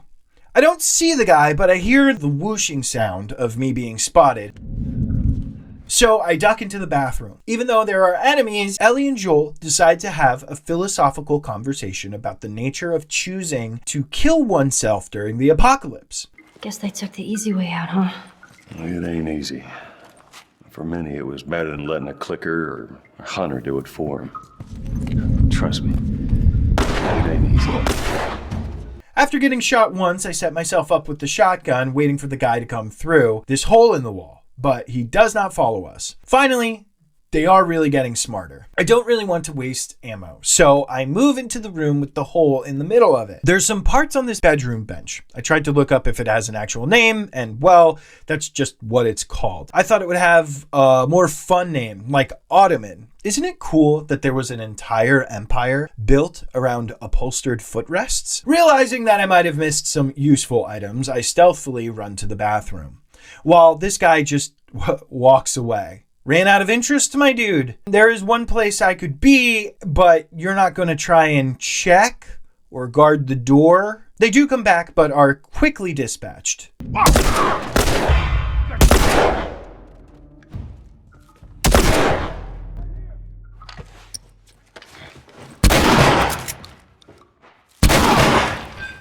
Oh my god! Seriously, Ellie? I have killed scores of people.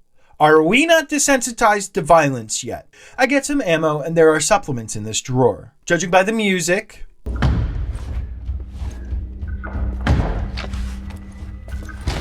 I don't think I'm done with the hunters yet. I don't hear anyone though, so maybe I did kill them all? My bloodlust is not satisfied, so I decide to hunt whoever remains while searching for any supplies that I can find. Through another weird balcony, I find some parts in this drawer and supplements in the bathroom. Down to this hobo fire, which I don't know how the building isn't burning down. I get to the next stairwell and another hobo fire. The elevator appears to be our way out, and I doubt that any of these guys are going to follow me here, considering I wouldn't call them the most thorough people. Up the ladder, we scrooge over to this elevator and jump down. We get Ellie up to the next floor, but predictably, the elevator collapses and we plunge into some gross water.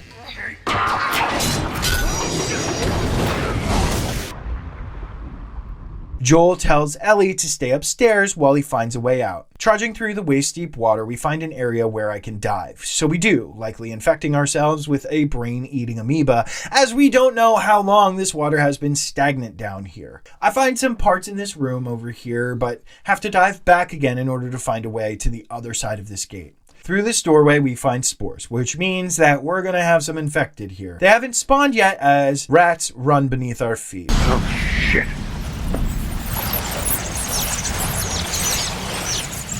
I guess the infected eat rats too? I don't know. I grab some bandages, a bottle, and rags before moving up to the second floor by way of this collapsed roof. There are some parts in this cabinet here, and as we move through, we hear motion.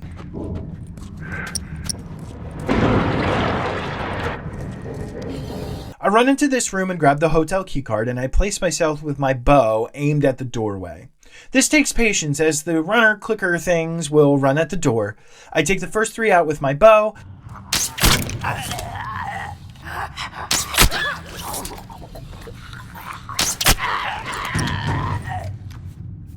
Then take out the shotgun to dispatch one more. Now that the infected are taken care of, I can restart the generator downstairs. If I had done this before going upstairs for the key card, I would have been insta-killed by an infected. With the noise of the generator, more infected come running. I quickly get away from the noise and duck back into this room. We watch a clicker and bloater make their way to the generator, hopefully giving us enough time to get to the key card door. Stealth is the name of the game, and I have just enough arrows to take out these 2 infected without alerting the bloater.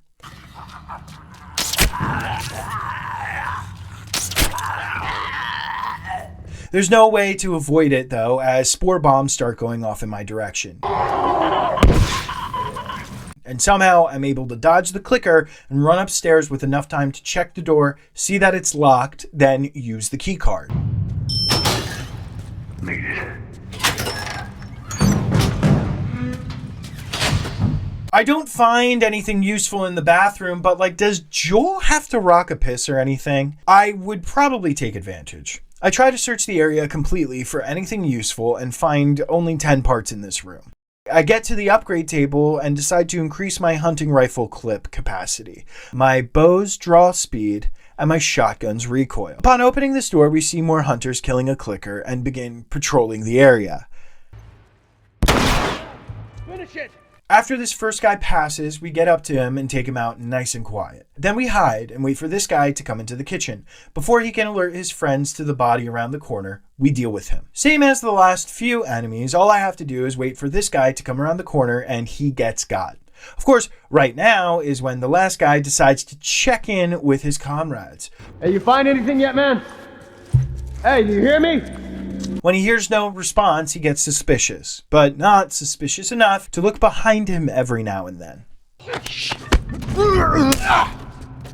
I don't take his baseball bat as the pipe is superior. There are a few parts in a booth at the end here, but I don't find anything else. We grab the ladder and attempt to get up to the second floor, but as we get to the top...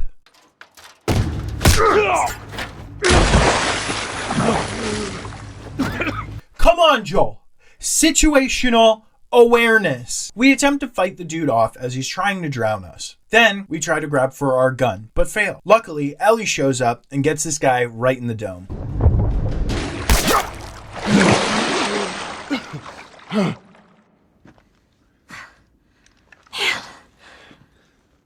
I shot the hell out of that guy, huh? Yeah, you sure did. Joel is not as appreciative as he should be. And you just hang back like I told you to. Well, you're glad I didn't, right? I'm glad I didn't get my head blown off by a goddamn kid. You know what? No. How about, hey, Ellie, I know it wasn't easy, but it was either him or me. Thanks for saving my ass. You got anything like that for me, Joel? I mean, does he really think that this 14-year-old had killed someone before? Someone uninfected? Even if it was in self-defense, the taking of another life must be difficult, right? Good on Ellie for calling him out, too. Continuing to search through the decrepit hotel, we find a melee weapon upgrade and come out into some kind of event room. It would be really sad if there were a wedding here on the day everything fell apart. It sort of seems like that. I hope it was a corporate event. Zombie apocalypse would be better than enduring that. Ellie and Joel cleared the air a bit about the incident earlier. That's a backdrop. People would take their pictures in front of it. Yeah, I know what it is. Okay then. Something on your mind, Ellie? I wasn't trying to disobey you back there. You were taking a really long time, and I thought maybe he's gotten into trouble. Joel is terrible at handling the situation. It don't matter what you thought.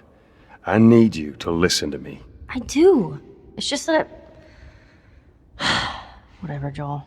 We have to get up the balcony, and using this piano, we can do just that. Hey, how about a hand? You sure you can trust me with that? Ellie. Through the hotel and out onto the scaffolding where we find a rifle and some more hunters. Joel seems to be softening a bit and relents into letting Ellie take the rifle, even though... Well, I sort of shot a rifle before, but it was at rats. Rats?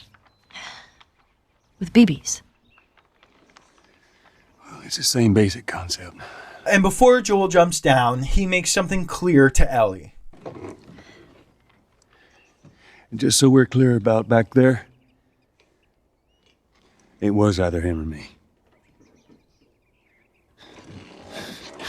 So good. Joel apologized for being a dick in his own way. Landing below, we see hunters chatting about the thief that they recently hanged. Before they can discuss the larger philosophical conundrum of stealing without getting caught, someone calls out, running like Paul Revere. Right, I would have done. They're all fucking dead! This sets the guys on edge and sends them into a tizzy searching for me, someone they refer to as a tourist. Well, yeah, dude, I came here to see what the city had to offer, and you rammed me with a bus. I think that means I get to kill all of you. I duck and move off to the left, getting the life-giving, everlasting granola bar off the ledge here. Through the broken window, we hide behind the reception desk, waiting to strike. Once we dispatch this guy, I run back out to where I started this fight, ducking behind the concrete barriers and waiting for this one to get behind the van before taking him out. I'm feeling like a bit of coffee, so I head over to the cafe, hiding behind the counter again until this guy goes upstairs. I'm able to follow after him without getting noticed. He drops some rags that I used to make a Molotov. Over this makeshift bridge, I make my move to take out the sniper here. Going across this balcony, I hide on the box truck until I see this guy moving back. I drop down and take him out before going into this restaurant where the world's worst lookout resides. I cut through the alleyway back to the cafe, sneaking along these concrete planters until there's movement from this hunter. I take him out pretty easily. Now that the first round of hunters are dispatched, a new round of them will spawn. I tried to take out as many as possible with the Molotov, but get spotted. Running through the cafe, I run right into one of them, but I have a pipe, so... Dodging more bullets, I run upstairs and into this cubicle office. The mushroom zombie apocalypse has to be better than working here. Like the management that once roamed these cubicles, I lurk around the corner, waiting for an unsuspecting employee to wander into my trap.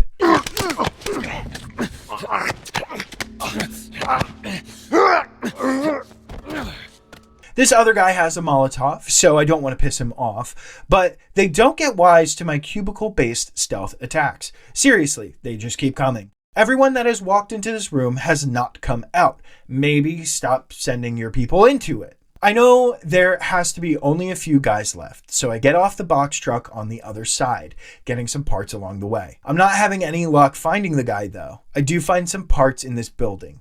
I finally find the last guy moving towards the building I was just in. Like all of these enemies, he doesn't check his 6. We signal to Ellie that we're clear. I'm not sure if she had to fire any shots, but this probably was the best case scenario. I spend no ammo and have a slightly damaged pipe. Joel now gives Ellie a gun, knowing that she can handle herself with one. Joel can't help going into dad mode and giving one more lecture. Okay, you gotta respect it. This is not... Oh, be careful. Okay. On our way out of this square, we stop under the Hanged Man. Harsh punishment. See, it ain't that much different than what the military does back in Boston. I guess not. I also very luckily find 2 rifle shells dropped by one of these ne'er-do-wells. Back by their camp, we find a shutter that we need to open for Ellie, and continue to hold until she finds something to wedge under it. There are some parts on the shelf in this room, so I grab them before moving the cart from under the shutter to where it needs to go. Through the loading dock, we find some supplements sitting here and a weapon upgrade table. I increase the pistol fire rate and the shotgun's reload speed and fire rate because... This is my very favorite gun. Jumping through this narrow gap, we see a hunter gun down 2 innocent people. Search the bodies, then leave them. These guys are brutal. They're just killing these people for sport, really. I mean, I don't want to sound crass here, but they're not cannibalizing them. Meaning they have some sort of food system. Because how else would they willy-nilly leave these bodies lying here? I know, that sounds like I support cannibalism. Is he defending cannibalism? No, I'm just saying. Cannibal! See, that's a knee-jerk. Cannibal! I'm just saying, if you get hungry enough, anyone will do it. Monkey brain takes over. The fact that they're not doing it means they're just killing to kill. It's the end of the world. Even the most brutal minds would understand the value of keeping people alive. I don't want to get too caught up in this. I will say the show does a far better job at giving these people more direction. Their brutality makes a little more sense. And we hear the hunters upstairs. Well, at least they finally killed that couple. I was sure they made it out of the city. Now we need to find the fucking pickup truck. There could have been an army in that truck. How the fuck did they wipe out the entire crew over there? Like, what? I guess this level of depravity doesn't make sense to me. They comment on how Joel and Ellie have taken out a lot of their guys, and two things. One, seems pretty male-dominated over here, and two, it seems like keeping people alive and having them join your crew might be a good call. Your numbers are dwindling, and I don't know if you know how this works, but 2 dudes can't make more dudes. As we lure this guy downstairs, somehow he doesn't see me or Ellie, and I take him out with an arrow once he gets to the bottom of the stairs. Jeez. Ellie comments that it's good that they're scared of us, and I don't know if I agree. Fear makes people act differently. I'm not paying attention as I walk up the stairs and run right into a hunter who runs away. Pretty sure the dude had a shotgun and I have a bow and arrow, but sure. We run back down the stairs in hopes that he'll follow, but no, he just returns to his guard duties in this office, back turned to us. So... I pick up this document in the office that leads me to believe that these hunters started with the quarantine zone, similar to the show. The show just makes them so much more dynamic. Not that they could with this game. We're not going to see the inner workings of their society, but still. Getting out of the building through the skywalk, we are back in the streets of Pittsburgh. There are some lookouts on the second floor of this building, so we need to be careful when we're walking around down here. I can get into the building through this doorway and stairwell. I managed to get the first guy down immediately without alerting the other guy looking out the window. I also get a shotgun shell, lucky me. I actually do get lucky because I wait to watch the movements of the other guy over here to find out there are 2 guys in the next room wearing nearly the same outfit. I take the farthest one out with an arrow, then move in to strangle the second one. Although I'm out of arrows now, I do get some alcohol. I don't know how, but I do spot another guy out by the tank. I get a headshot off on him. Judging by the music, there's still more of them lingering around. I kind of wanted them to come find me after I shot their friend, but they seem to be hanging back. I stealth my way into this bookstore and under this bomb to get this guy, then surprise another dude before he hits the bomb, and somehow manage to get this guy down even though he probably could clearly see me. As we head deeper into the city, we see these bodies, and I guess no one bothered to clean this up. By the state of the checkpoint, all overgrown and everything, I think that this would have happened a while ago. No sanitation crew. There's some tape on this shelf over here, a shotgun shell in this drawer, and a revolver bullet by the guy I just sniped. Jackpot. We talk with Ellie about the bodies. Obviously pretty grisly stuff, but Joel has sort of stated before this is how most zones end. Jeez. I guess this is how it ended for this zone. Well, every battle's got a losing side. What if they had families? Everyone has a family. Best not to dwell on it. How can you not? We also see a military preparatory school. Yeah, nice way of saying orphanage. There's a quick chat about a Twilight analog. I saw this right before the outbreak. He did? Does he totally gut her by the end? Nobody gets gutted. It's a dumb teen movie. Who dragged you to see it then? I don't know. Let's just stay focused, all right? These interactions show the relationship building between Joel and Ellie. While Joel is desperately holding on to the feeling that he doesn't enjoy this job, I don't think he sees it as a job anymore. Either way, he's still dodgy about mentioning Sarah. As we approach this building, we hear that the truck is back. Wow, it's that fucking truck. It's all right, just keep your head down. It's surveilling the area, so we need to be very sneaky. Oh shit! Or not. I make a break for it.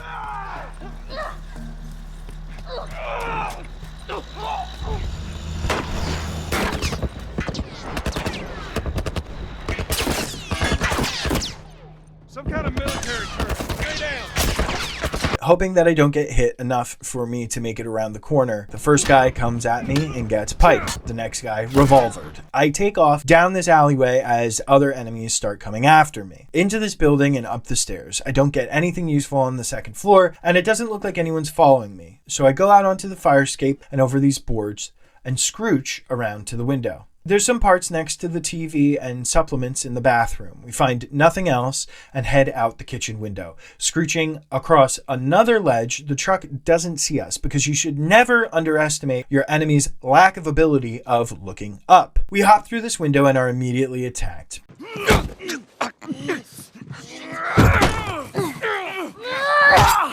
But when the attacker sees Ellie, he seems taken aback. This gives Joel enough time to get the upper hand. Joel! Joel, stop! Look! Leave him alone. Easy, son. Just take it easy. It's all right. They're not the bad guys. Lower the gun. Oh, man, you hit hard. Yeah, well, I was trying to kill you. Yeah, I thought you were one of them, too. Then I saw you. If you haven't noticed, they don't keep kids around.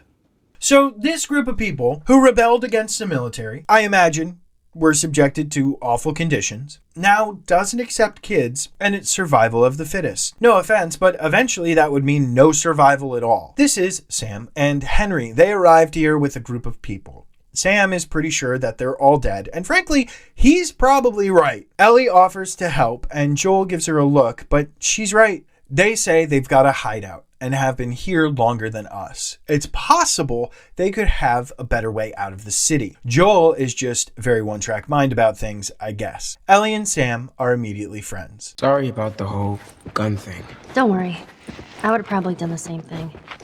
There's a Molotov upgrade in the kitchen, something that will be useful in a second, and some sugar on the coffee table. Things almost get awkward when Henry says, "It's just you and your daughter." We're not related. We're more like, I promised someone I'd look after her. Yeah, I can appreciate that. But I think the way that Joel put it is fair. We head into Choo Choo Toys and have to duck in cover while the Humvee drives by. Get away from the windows.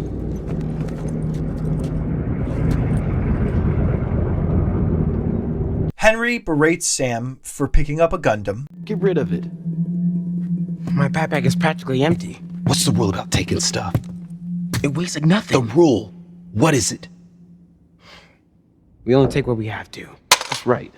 And I can't disagree with Henry here. Making sure you only take what you need is a good idea. Maybe let the kid have a toy, especially after all the people you were traveling with died. I can't imagine what seeing this toy store must be like for Sam and Ellie. They probably don't have any toy stores in the QZ. In fact, most people probably have Henry's rule. If you can't use it to survive, it's not worth the wait. As we make our way to their hideout, we stumble across more hunters. I immediately duck out of this door to our right and keep moving to make my way out to where the enemies are convening. I do this quickly so that they don't disperse. This allows me to use a newly upgraded Molotov to immediately take out 2 of the 3 hunters. I run away from the last guy to avoid his pipe, and when he does try to attack Ellie, I take him out. There's nothing useful on the bodies, so we climb over this truck and onto this roof.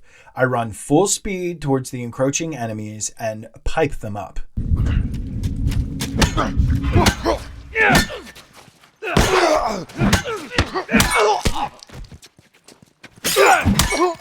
The hideout that Sam and Henry have been using is through this door. Henry says that he's the only one with the key, but the door is made of wood. Does he really think that if they want to check this room, they wouldn't use their pipes just to bust it down? Sam asks Ellie how old she is. Me? 14. How old are you? The same?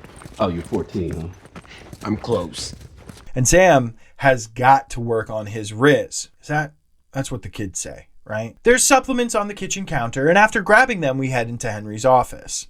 Turns out they've been here for a few days. Henry claims they've been waiting for the right opportunity to get out of the city, hence the delay.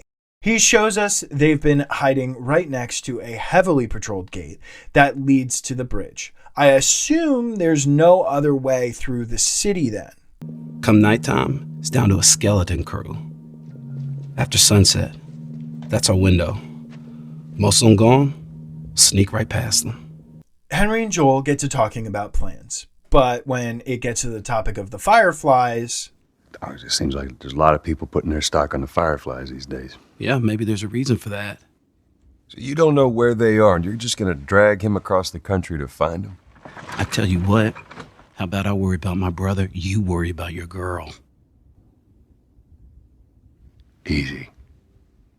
We're looking for the Fireflies, too. Geez, Henry, acting real tough with someone who readily admitted they were trying to kill you with their bare fists. Henry further explains there's an abandoned radio tower that survivors from their group were supposed to meet at tomorrow, which means that tonight is go time to get through that blockade. After a quick rest, we're ready to hit the road. We're led through the office building and pick up some parts in this utility closet. We follow Henry into the stairwell and to a hotel lobby. Henry and I remove this duo warming themselves by the fire. Then I take a look out the door and use my revolver to immediately eliminate one of the hunters. This is going to make them come back to this hotel desk where they'll check in to death. I have 4 shotgun shells and a stealthy demeanor. Not as stealthy as Henry, though. I mean, this guy doesn't even see him. Back behind the desk, we grab some parts and scissors and wait patiently, like a Venus flytrap. Henry continues to amaze me with his stealth skills.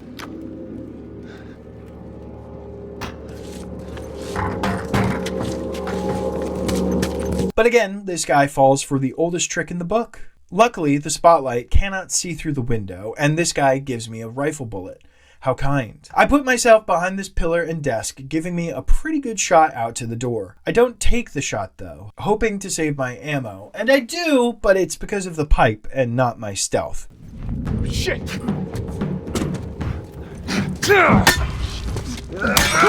3 guys then converge on us. The shotgun takes out one of them as they climb over the desk. I switch to my rifle, knowing that's going to be a one-hit kill. I wait until the guy is running at me because Henry is a terrible shot. After moving my position and taking out one more hunter with the remainder of my shotgun shells,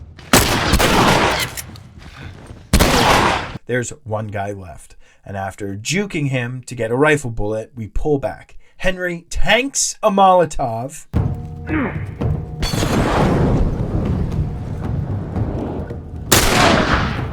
And we remove the last hunter from existence. We investigate the massacre site, finding a shotgun shell, and move on to the gate. As we open it, the Humvee sees us, but we close the gate before it can attack. And Henry decides to actually have good aim for once. Lifting Henry up, we see the Hummer is trying to break through the gate. Ellie gets up with Henry, but he decides to ditch us, like a coward.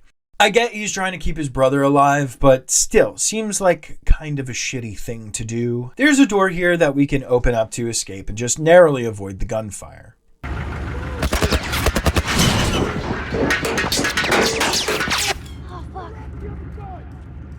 Once we get into this bar, we hide behind the pool table. I don't have a lot of ammo from the previous fight, so stealth kills are going to be important here. They're important all the time, but this time I don't have the guns to get me out of a sticky situation. First guy goes down, no problem, and I get a rifle bullet. I move up, making sure to stay out of sight and check this food court area. I only see one guy right now, but I'm not going to trust that just yet. I'm glad I was careful as I discovered this lad hunkered down behind this cart. I use the rifle bullet as I'm pretty sure I'll only have the other guy walking around to contend with. I run back to the room we came in from and ready my shotgun. While I do get a shot off, it's not enough to kill the hunter, and he has a gun, so I'm not going to run at him. A smoke bomb is enough to finish the job. There's some canned food on the bar that heals me from my last fight. I wonder if Joel's like rubbing it into the wound or something. I'm no doctor, but I guess in this universe, the cure for gunshots is eating. I'm still being careful again. I'm glad I am, as one more guy is hiding about. I hit him in the eye with my last smoke bomb and get a pipe and a shotgun shell from his corpse. On our way out, we grab the supplements. This gives me enough to boost my health, which somehow does not boost my confidence. After moving this cart out of the way and going under the chained door, here comes the Hummer again. There's no way that Joel would actually survive this, right? The guy in the turret has to be the worst shot ever. I get that the vehicle would have some difficulty making it past sandbags and trucks, but a police barricade, whatever. The bridge is predictably blown out. They're not going to be able to make it across, and the Hummer is now ramming vehicles trying to catch them. Ellie is correct in suggesting that we need to jump. But Joel is correct in pointing out that she can't swim. No time to argue. Ellie! Damn it!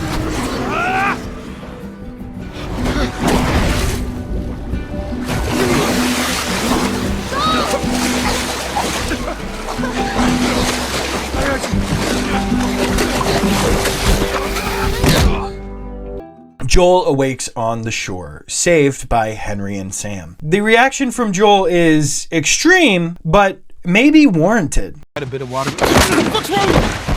Henry! Get back, son! Hey. He's pissed, but he's not gonna do anything. You sure about that? Stop! Joel? He left us to die out there. No, you had a good chance of making it, and you did. Like, yeah, they left you behind, but they did wind up saving you. Also, don't be a liar and say that Joel wouldn't have done the exact same thing if roles were reversed. If it was the other way around, would you have come back for us? Thank you, Henry. Maybe giving him a few good whacks would make sense, but pulling the gun on him, I'm not sure. Henry says that the radio station is close and that there will be supplies there that we can collect. Ellie spots a boat in the distance and we go to investigate. On the bridge, we find a comic for Ellie and a note saying that the boat's owner had been trying to tough it out at sea. It seems like that was working for a while, but when he ran out of supplies, he had to come back to shore. Jumping over this log, Joel says, "Can't go this way." And really? You just jumped over a tree log. This thing is like 3 feet higher, but you can't go that way? Sam calls out to us, stating that they found something. There's a large pipe sticking out of the landscape. This appears to be our way through. Now, I would rather try and swim around. Hear me out. Have Joel go over the debris we just talked about and find another way up. This beach seems safe, so should anything happen, they can fall back and lock themselves in the boat. I'm thinking too hard though, and we open the pipe grate and get ourselves in. After investigating this area, we find a blocked gate. There's a vent off to the side that Ellie can climb through, removing the blockage. This room is pretty useful as we find supplements, parts, and another note from Ish, the boat guy, who apparently made a bit of a home down here. I don't know how long after the start of the apocalypse this was. It seems like he still had a bit of hope that things would get sorted out. Sam and Henry wait patiently until I'm close enough to say, "Hey, this way! Looks like there's a path over there." The tunnel does indeed keep heading deeper underground. Can I ask, do places like this exist? Are these underground passageways just lurking beneath every city? Can somebody let me know? In the cavernous room, I jump into the water and remove the blockage from the sluice gate. Henry opens it and I swim under, looking for a way to the generator that's across the room. When we climb up the ladder, we hear familiar sounds of infected. I push this pallet into the water and try to investigate the room where the clickers are.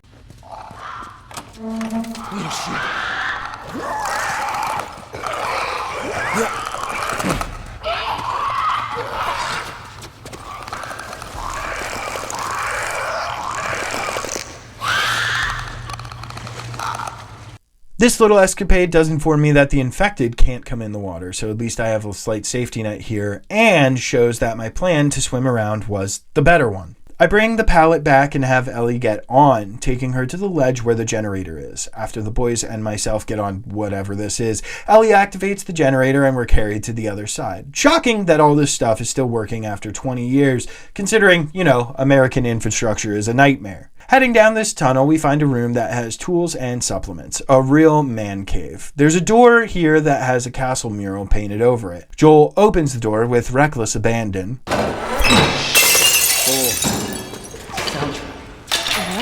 It's a sort of alarm. I don't hear anything. Someone used to live here. And we're greeted by these house rules. So there was a group of people down here trying to survive. We find a bomb upgrade, supplements, and some rags before heading down this tunnel. There are more infected here. And even though we're very careful opening the gate...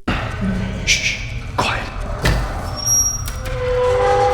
They all come running. Somehow, even without bullets... I survive the fight and gain 1 revolver round. Ellie mentions that these are probably what's left of the people who were living down here. Joel speculates that it's been a while, hence the clicker. He also jinxes us. All we can do is hope there aren't any more of them. In the Raincatcher room, we see a couple of decaying bodies. We see that these guys were actually pretty sophisticated, making sure they had water and supplies. Over this blockade and up the stairs, we find some parts on this ledge. As we walk down, I notice the rocking horse in the corner and the note saying they didn't suffer. So that's awful. There's some alcohol under these stairs as we open this door.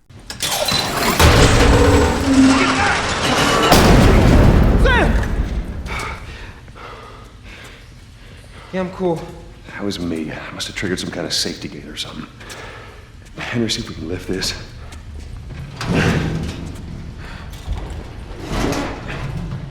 So, this is awkward. Yeah, I know. It's like every time. Clickers! What? Hey, this thing isn't budging, man. Just go. Get out of here. Sam, you stay close to him. Henry, we gotta fucking move! You keep him safe. Go!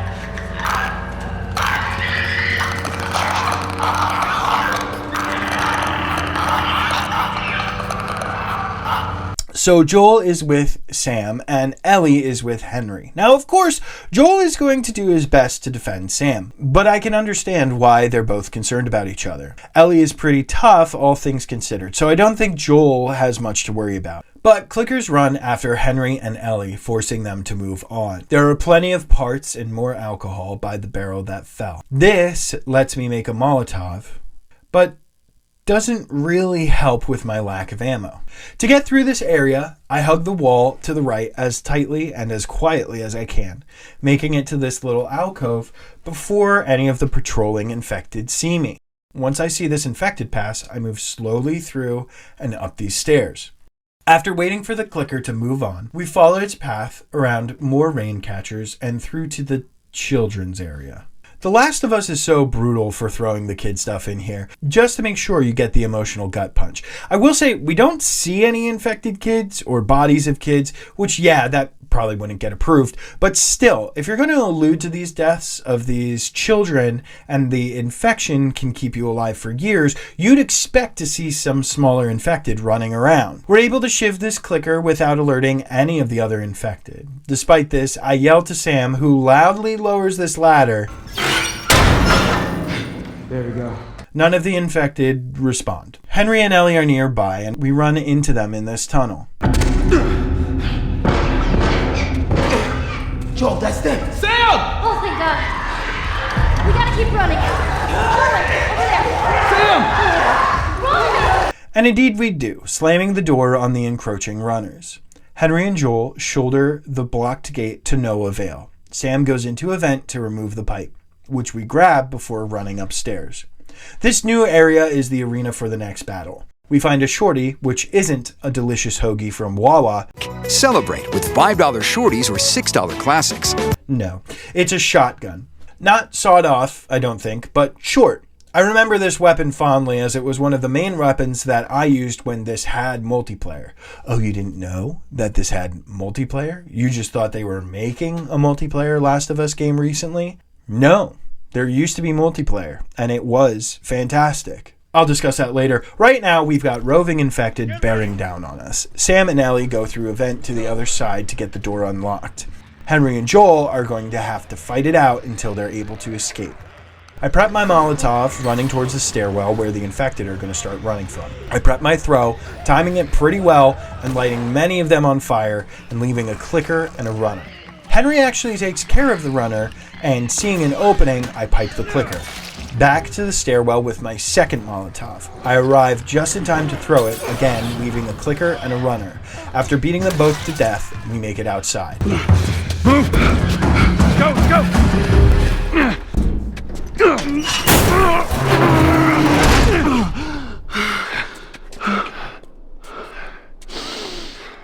Fresh air.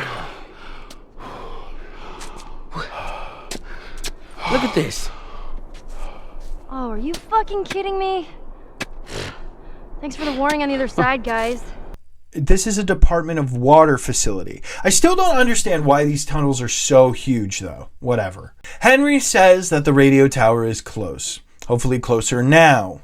There are some parts in the back of this mossy van, and we continue into this suburb. Hey, look at that. Yep.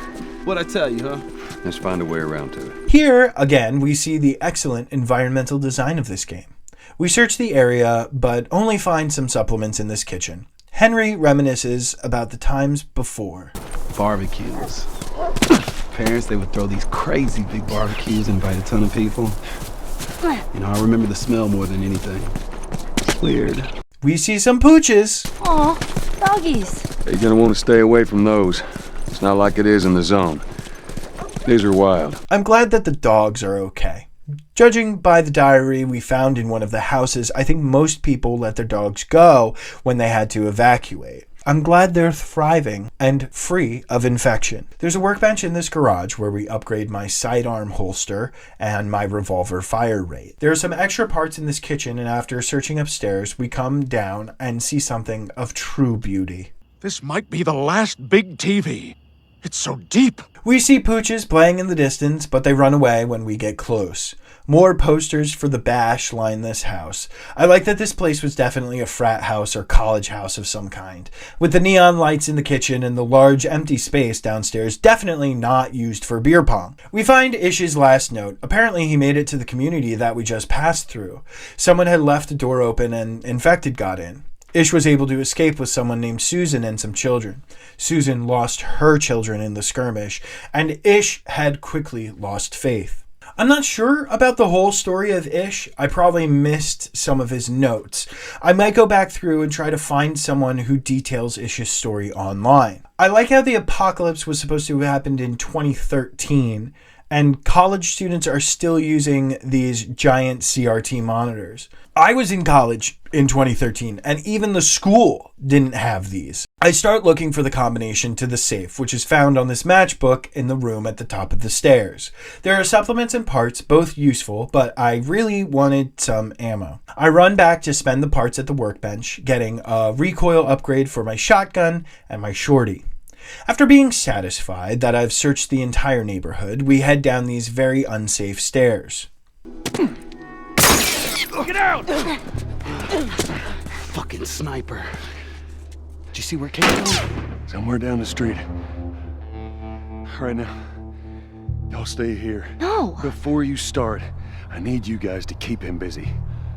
I'm gonna go around and see if I can't get the angle on him. So now I have to get a jump on the sniper while the rest of the group distracts him. And by distract him, I mean do absolutely nothing. I head up these stairs to the left, using these trash cans and this woodpile to block his line of sight. Once I'm clear of his fire, I run into this house and get upstairs to immediately demolish the guy hiding up here. I have to get the rest of these guys to spawn, so I run downstairs and look past this doorway until I see the guy running up. I back all the way to the stairs and set up my kill zone. First guy gets one freebie and one headshot. I switch to the shorty, which should make quick work of anyone trying to get wise. It sort of does. But I realized that I should have spent more on spread than recoil for this one. I back up, making sure that I have my revolver equipped just before this guy sees me. I prep my one handgun bullet, hoping to save the shotgun shell for when I'm in a real pickle. Well, the pea shooter of a handgun can't take a guy out with a body shot. I have to whip out the shotgun. While I don't want to do this, I do get a Molotov, which makes it sort of worth it. I should be saving that for a rainy day, though. I have no ammo to speak of, which will make this push a little bit more difficult.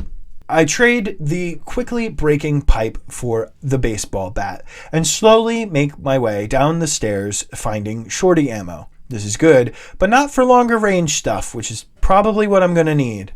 We move through the house and get to the side yards. There doesn't seem to be more enemies, so now it's about staying low and avoiding sniper fire.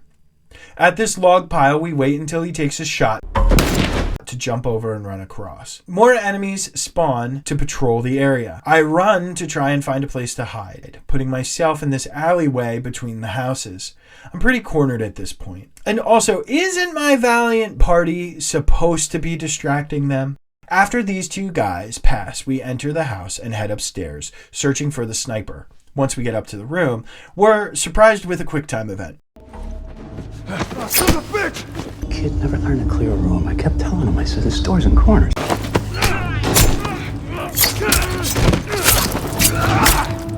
My button mashing is better than our attacker, and we stab him to death, picking up the sniper that somehow has unlimited ammo. We now need to provide cover to Henry, Sam, and Ellie, even though they have been unhelpful during this recent battle. It's a one-hit kill with the sniper no matter what, so point-click death. I think we just need to make sure that the enemies don't get too close. Of course, the truck manages to make an appearance. How did it get out of the city? How far are we from the city? What MPG does that thing have, and where are they getting gas? We can't damage the armored vehicle, but we can take out the escorts. The gunner probably should have focused on me. I don't think a couple of boards are going to stop whatever bullets that thing is shooting. Stupidly, someone starts throwing Molotovs out of the top hatch of the vehicle. After shooting him,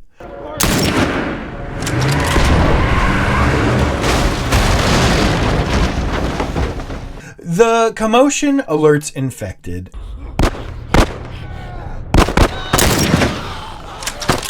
Henry! Henry and Sam are attacked. Ellie and Joel manage to get the infected off of them, but there's more coming.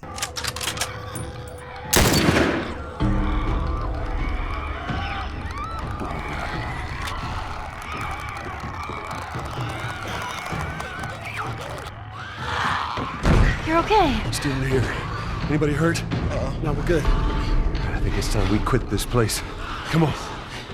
Let's go.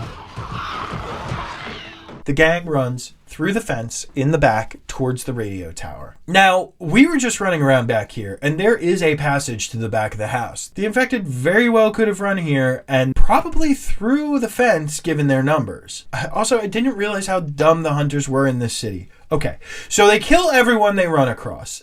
How do they accept anyone into their crew? What is the point of their existence? To hunt people down that happen across the city? Based on the notes we find, that hasn't been very lucrative.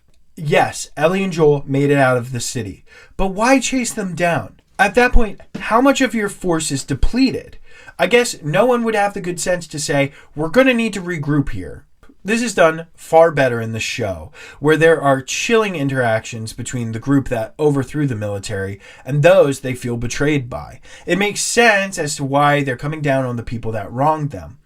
More so than, we attacked first and now they're killing all our guys, so we have to kill them. Stupid. At the radio tower, there is indeed food, and our group is able to reminisce. They start talking about motorcycles, and Ellie grows bored. She goes to look for Sam, and Henry comes to the realization. I don't think anyone from my group is gonna show up. Yeah. Worst part about it all, explaining it to Sam. Ellie tries to check up on Sam, but he's a bit put off. How is it that you're never scared? Who says that I'm not? What are you scared of? Let's see. Scorpions are pretty creepy. Being by myself. I'm scared of ending up alone. What about you? Those things out there. What if the people are still inside? What if they're trapped in there without any control of their body? I'm scared of that happening to me. Okay. First of all, we're a team now. Okay, we're gonna help each other out. And second, they might still look like people, but that person is not in there anymore. Henry says that they've moved on, that they're with their families, like in heaven. Do you think that's true? I go back and forth. I mean, I'd like to believe it. But you don't. I guess not. Yeah. Me neither. Oh. All the serious talk. I almost forgot. There. If he doesn't know about it, he can't take it away. All right. I'm pooped. I'll see you tomorrow.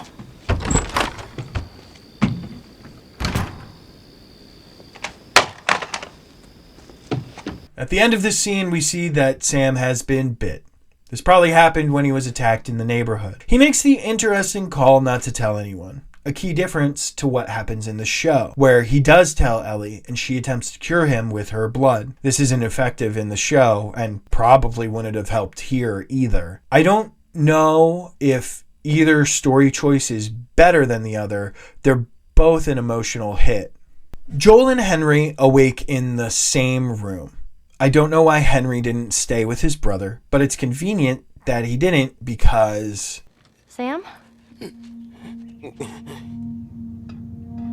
What the hell? Shit, he's turning!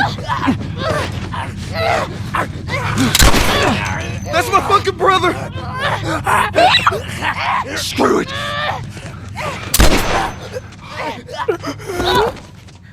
Shit! Ellie?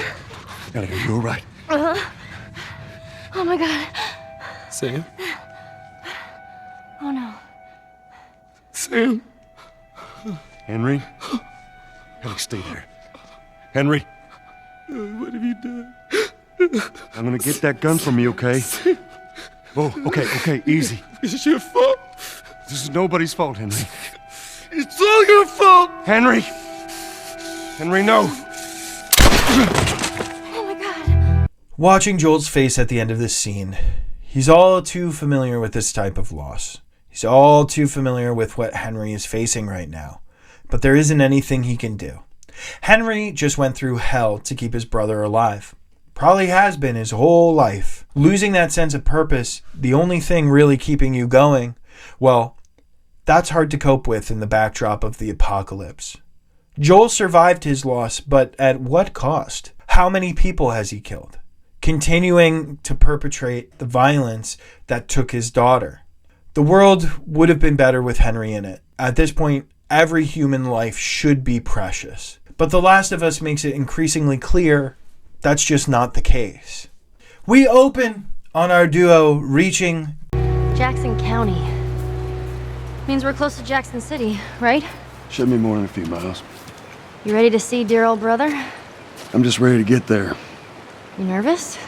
I don't know what I'm feeling. Joel, again, is just the perfect travel companion. There are some scissors behind this Jeep, and we head down to follow the river to where Tommy should be. Ellie starts digging into why Joel and Tommy split. Tommy saw the world one way, I saw it the other. And that's why he joined the Fireflies. Yeah, your friend Marlene promised him hope. That kept him busy for a while, but just like Tommy, he eventually quit that too. How was it? The last time you saw him? I believe his last words to me were, I don't ever want to see your goddamn face again.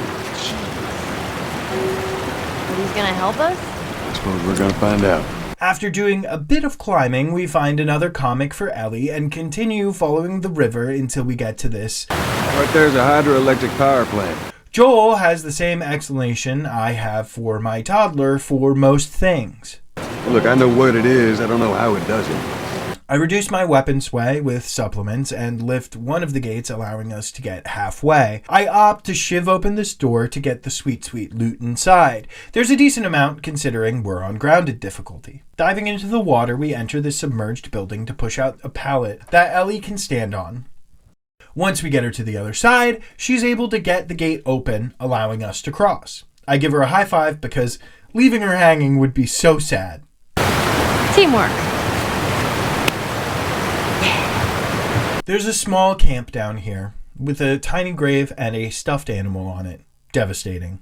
I really don't know what I would do if I lost my child. I can't imagine that coupled with living in a mushroom zombie hellscape. Again, The Last of Us likes to drive this point home about children dying, but doesn't have the balls to make them infected. And before you say, oh, well, you can't kill infected kids or you'll get censored, and yeah, maybe, but Dead Space did it. Did you forget the exploding babies? Or the freaky necromorph children? Yeah, just don't tell me it's not possible. I'm not necessarily advocating for it, it's just, I think it might have added something. A little extra element of horror. Ellie mentions, I forgot to leave that stupid robot on his grave. What should I do with it? Ellie. What? I want to talk about it. No. Why not? How many times do we need to go over this? Things happen, and we move on. It's just... That's enough. You're right. I'm sorry. So we see that Joel is really fantastic about working through his emotions. He really seems like he spent a lot of time in therapy. But I can see how this mentality would allow someone to live as long as Joel has. Once we get in front of the plant, we find supplement flowers behind this excavator and check a guard tower for some parts, a rag, a map, and the most powerful weapon in the game, El Diablo.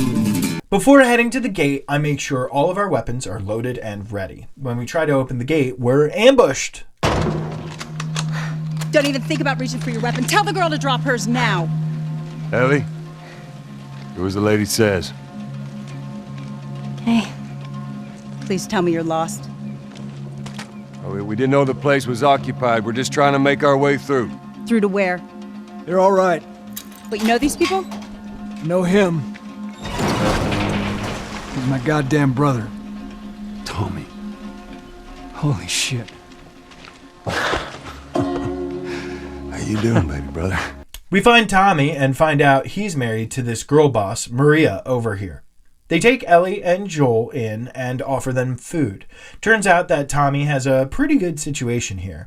His settlement had electricity until a turbine broke. That's why they're here trying to get it working again. Ellie gets to pet a horse and Joel gets a bit jealous, so he joins in the fun. We also see that girl boss is also a good boss. You know, we'll be fine. Just go home to your family. If only all bosses were so kind. As we enter the building, Maria gets called. She'd rather eat with Ellie, so the boys offer to go check on things for her. Joel instructs Ellie to go with her. I guess because suddenly he's quick to trust. And don't give me that, oh, it's his brother crap. This is the apocalypse. We don't know what Tommy has gotten into here. Spoiler alert. He's fine, and everything is fine. But still, I don't understand how Joel, who has been very protective up to this point, is fine with separating from Ellie now. This group has been trying to get power back on for a week. Tommy provides us with a picture of Joel and Sarah. Joel rejects it. His mantra of things happen and we move on has kept him alive for this long. He's not going to go back on it now. Joel urges Tommy to talk privately. But duty still calls, and Tommy wants to check on his guys. Instead of following him, we immediately go in the opposite direction into this room, finding some alcohol, parts, and supplements. Tommy explains more about this town. There's about 20 families living there. His wife and her father started the community, and they're living pretty well. Food, security, and electricity when the generator is running. All very impressive. We also see the cracks in Joel's belief in the futility of it all. You still gotta deal with infected though, right? Who doesn't? But it's the world we live in. Or maybe you don't have to be. You sound like Marlene. It's a requirement to pet the dog because he's such a good boy. He's been a real good boy. He's been such a boy. There are supplements in front of the engineers who are trying to get the plan started. While they chat, we head over to the upgrade station where we increase the fire rate and spread of our shorty. Following Tommy, we see that they're lowering a cover onto the turbine, fixing it and turning on the lights. Now that business has been attended to, we go and talk to Tommy, informing him of Ellie's condition. It's got everything to do with that little girl. Well, go on then. She's immune. Immune to what? I know. I've seen her breathe enough spores to take down a dozen men. And nothing. Now, I wouldn't have believed it neither, but I can show you.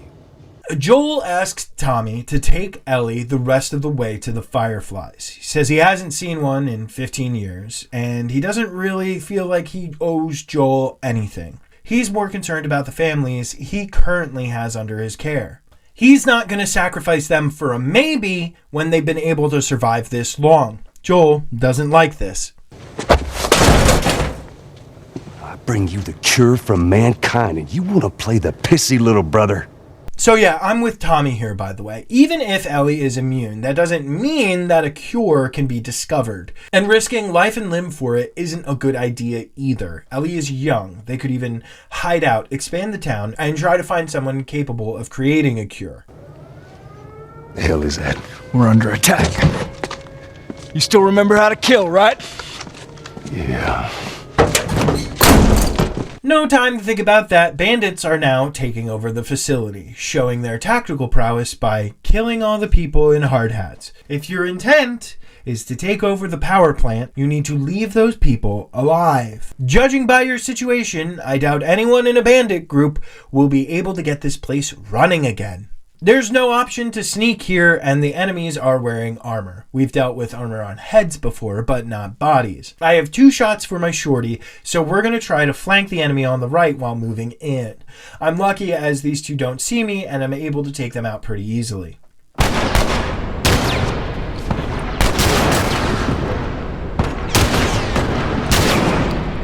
There's some handgun ammo that's dropped, and I find a pipe and parts in this room before sneaking upstairs and managing a stealth kill.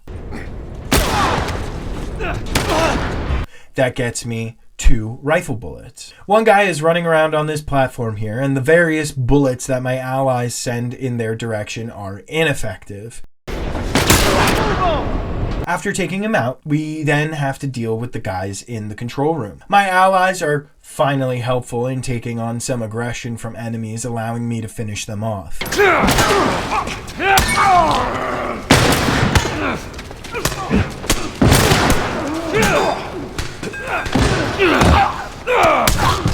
Ellie and Maria are trapped by bandits, so now it's time for a rescue mission. With 3 rifle bullets now, I head to the lower platform to take a few enemies out and move up. Through this tunnel under the battlefield, I try to get a better angle on the enemies. I see one, but can't get a good read on where he is. I don't want to come up the stairs and immediately get spotted. I'm not when I do though, and get a headshot with my pistol. I grab whatever loot I can before rushing in with Tommy and crew to get the girls. I have to spend an arrow and a Diablo round, but I am blessed with 4 more Diablo rounds. I head to the room off to the left and try to get an angle on the bandits in here, but I'm a horrible shot and probably put everyone else's life at risk. Eventually, the bandits go down and we get the girls. They were coming in from every direction, then Maria was like, we gotta run, and so we dove over these tables, and this huge guy blasted with a shotgun. Slow down. Listen, hey, are you hurt? No. God damn it. I need to talk to you. Maria is not happy with the news that Tommy is telling her. Ellie gets suspicious, and Joel handles it perfectly. Does that have anything to do with me? Talk about it later. Did he tell you where the lab is? We'll talk about it later. Maria gives Joel the what for. You. If anything at all happens to him, it's on you. And storms off. Tommy has offered to take Ellie to the Fireflies, but... That girl of yours, she took one of our horses and rode off. Damn it, which way? Come on. Joel and Tommy saddle up to track down Ellie. The initial ride is uneventful, but nice to look at. Joel says she's never done anything like this, and no shit, dude. She's finally around people that she can sort of relax around, so yeah, her teenager is going to come out, especially when she gets word that Joel's trying to abandon her with a stranger. Our leisurely ride is interrupted by a Molotov cocktail. Whoa! And we're thrown from our horse. This must be the same group as before that have selective immortality, as this guy tanks 3 rifle shots before falling. We get more ammo for this kill and equip our rifle. Headshotting this guy from around a rock back and trying to locate the bandit that just spotted me. They're having the same idea, hiding behind cover, but I get one that reveals himself. The guy throwing the Molotovs gets me, and I was hoping Tommy would take care of him, but no. As he bum rushes me, I'm shot while trying to loose my arrow. I do manage to get the shot off and get behind cover before being dropped. I'm ambushed by a guy that I thought was Tommy, but pipe him to death. And while the last enemy is focused on Tommy, he also gets a pipe to the head. As I'm searching the area, somehow I was not spotted by this guy, nor did he spot me. No matter what, I beat him down, and we get back to the horses. After a quick ride, we approach a beautiful ranch where we see Tommy's horse. We park ours and head inside while Tommy waits out front. Ellie calls from upstairs, and after searching the house for anything useful and ogling another big TV, I have to get this home, it's so deep! We head up. There's some binding and scissors on the desk in here. Joel finds Ellie in a bedroom reading a diary. I really want to abbreviate this as much as possible, not relying on full scenes, but the acting in this scene is so good, I'm just going to have to play it for you. Is this really all they had to worry about? Boys, movies, deciding which shirt goes with which skirt. It's bizarre. Get up. We're leaving. Come on. And if I say no? Do you even realize what your life means? Huh? Running off like that, putting yourself at risk? It's pretty goddamn stupid. Well, I guess we're both disappointed with each other then. What do you want from me? Admit that you wanted to get rid of me the whole time. Tommy knows this area Oh, better fuck than... that. Well, I'm sorry. I trust him better than I trust myself. Stop with the bullshit. What are you so afraid of? That I'm gonna end up like Sam? I can't get infected. I can take care of myself. How many close calls have we had? Well, we seem to be doing all right so far. And now you'll be doing even better with Tommy. I'm not her, you know. What? Maria told me about Sarah. Ellie? And you are treading on some mighty thin ice here. I'm sorry about your daughter, Joel, but I have lost people too. You have no idea what loss is. Everyone I have cared for has either died or left me. Everyone fucking except for you. So don't tell me that I would be safer with someone else, because the truth is I would just be more scared.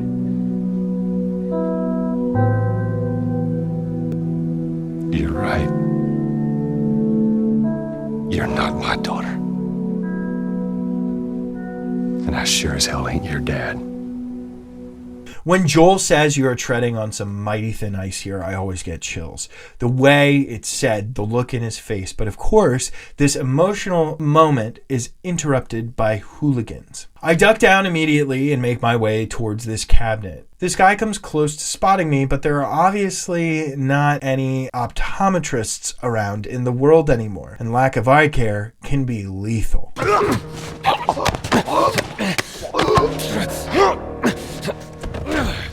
This other guy stalking the bedroom goes down after fisticuffs. He has a machete, which is oh so nice, and I make a Molotov. Heading down the stairs, I'm able to time my descent and throw to somehow take out all of the bandits downstairs. Wait.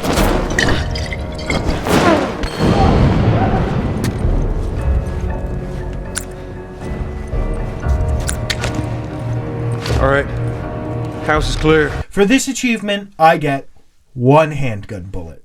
Before leaving, I grab the Firefly pendant on a desk in the back of the house and the supplements from the bathroom in the front. The gang saddles up and starts to head back. Joel still has difficulty thinking of the words to say to Ellie after their little spat. Tommy shows us his town, and it does in fact look pretty great. This stuff right here is the ray of hope. not some vaccine. So I just thought of this. If they make the vaccine, what exactly will that do? The infected still roam and are apparently immortal and only become more deadly as time goes on. The vaccine isn't going to stop you from being killed by infected. I guess it does make more sense if you're trying to take back the world or something, but what are you taking? Stuff like what Tommy's doing makes a whole lot more sense. Building and growing fortified communities, I think, should be step 1. Vaccine, step 2. I get that the people who will know how to make vaccines might die off. I'm not sure what the educational infrastructure would be within the Fireflies or the military that would keep that knowledge alive. What infrastructures do they have now that they think they can make a vaccine? Whatever. Joel comes to his senses. Ellie, get off your horse. Give it on back to Tommy. I'm gonna hang on to this fella, if that's all right with you. Go on, don't make me repeat myself. What are you doing? Your wife kind of scares me. I don't want her coming after me.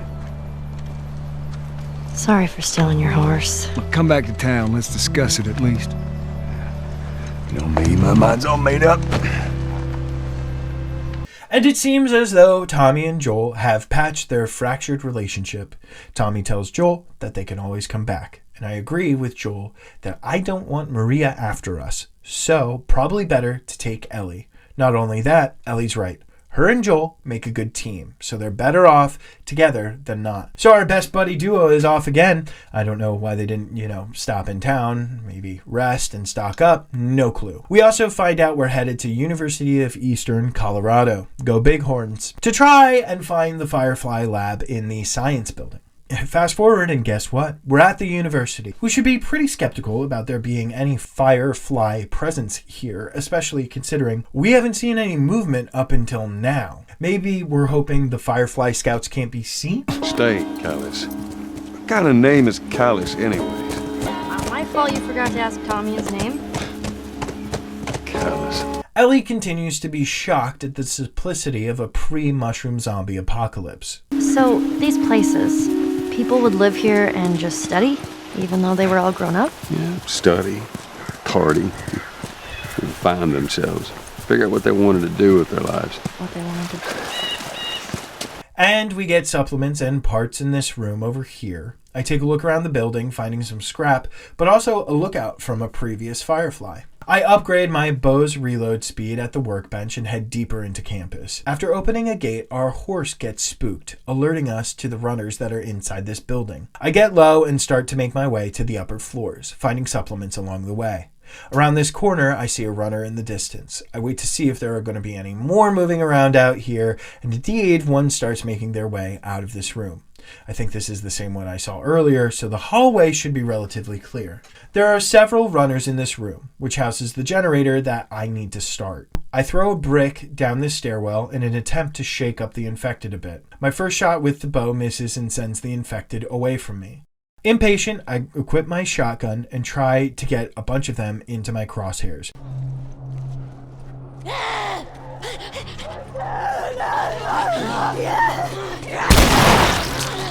This works horribly, and I run back to this lobby area. Somehow, they don't see me and continue to the stairwell on the other side. I take this opportunity to grab the flamethrower and some parts on the desk over here. As they head up the stairs, I start to prowl behind them and try to get a stealth kill, but fail. Turning to my newfound flamethrower, I'm able to clear the rest of the infected.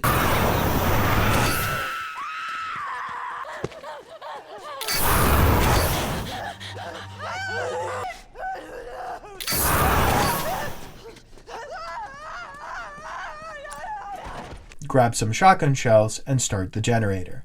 Upon returning to Ellie, she said, Hey, I was thinking I would have wanted to be an astronaut. That a fact. Joel reveals he once wanted to be a singer, but won't regale us with a song despite Ellie's pleas. Sing something. No. Come on, I won't laugh. I don't think so. Joel, please. Through the courtyard, we find a group of monkeys running through the campus. Aw, are those monkeys? Yeah, a whole mess of them. This is Ellie's first time seeing one, but I'm sort of concerned about safety around a group of feral monkeys. Ellie says what I've been feeling. Should we have seen someone by now? Maybe these guys like to keep a low profile. There is Firefly graffiti on the wall, so Joel goes in to investigate the dorms and find a way through. There isn't much to find as we travel through the lonely dorms, just some supplements and parts. Eventually, we run across spores, so that means infected are somewhere around here. Upon jumping down this hole, we're greeted by a group of clickers. I turn around immediately and head for the cabinet in the hallway. I'm fast enough and am able to get into the dorm across the hall. I use my bow to take out this clicker in the bathroom before moving to collect the items from this drawer. I grab this arrow before the clicker at the threshold has time to notice me, and I position myself in the bathroom to wait for it to move on. Out into the hallway, I turn and head towards my exit, making sure not to alert the bloater that's there. I throw a bottle as far as I can down the hallway.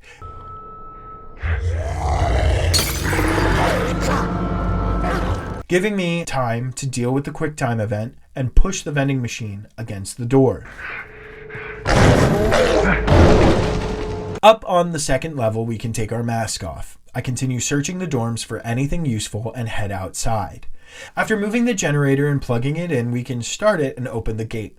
Even with the infected, Ellie and Joel are trying to stay positive. Clickers. I think they were fireflies? No, I don't think so.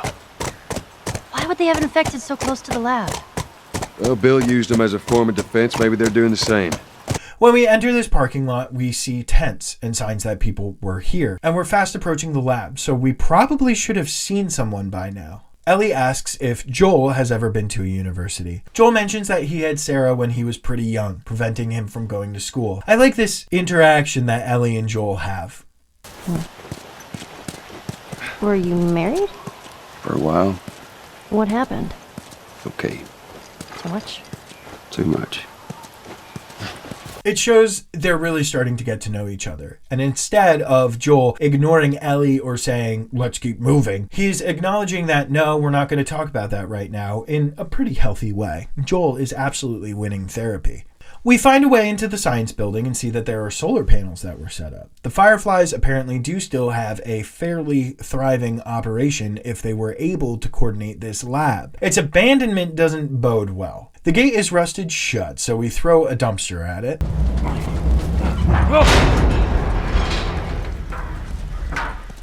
All right, not what I had in mind, but it'll do. We then move the dumpster next to this truck so we can climb up and into the building. It doesn't look good as we enter. The place is quiet and in disarray. Eerily enough, the lights are still on though. At the workbench, I upgrade the shorty's clip capacity and the rifle's armor piercing. I continue searching for scrap and manage to make a bomb and find more parts in this cabinet. Ellie foolishly calls out, Yoo-hoo! Fireflies! There's an eggman over here. Anyone? Let's keep it down until we figure out what's going on. Like, really? Have we learned nothing? Hello? Why? What? Anybody Shut in here? up. Shut up. The Fireflies appear to have left in a hurry, leaving behind notes and equipment. Looks like they all just packed up and left in a hurry. Maybe not all of them. Stay close. It's time to investigate further. Up the stairs to the next floor, finding more nothing, Ellie mentions, There are no bodies. That's good, right? but is that a good thing, considering they could have just gotten up after being infected? I guess there would be more blood. We search these rooms for some supplements in the back that I use to upgrade my Shiv durability. We hear the sound again. So it's probably clickers, right? No, clickers don't hide. So whatever is making the noise seems to be running away. There's significant evidence that the Fireflies were here. We find an x-ray of what appears to be a clicker or someone becoming a clicker. The Fireflies were still doing everything in their power to come up with a cure, even after their losses in Boston, which seemed significant. They still have the capacity to take x-rays. I wonder if the military is also trying to find a cure. I think any logical person would see see that even if you are using the infection as a control mechanism for the populace, you're losing people faster than you can make them. I know I just said the searching for a vaccine seemed silly, but for the military who is actively engaging with the infected, you'd think they want to make one. We realize that we've just been chasing monkeys this whole time. Jesus.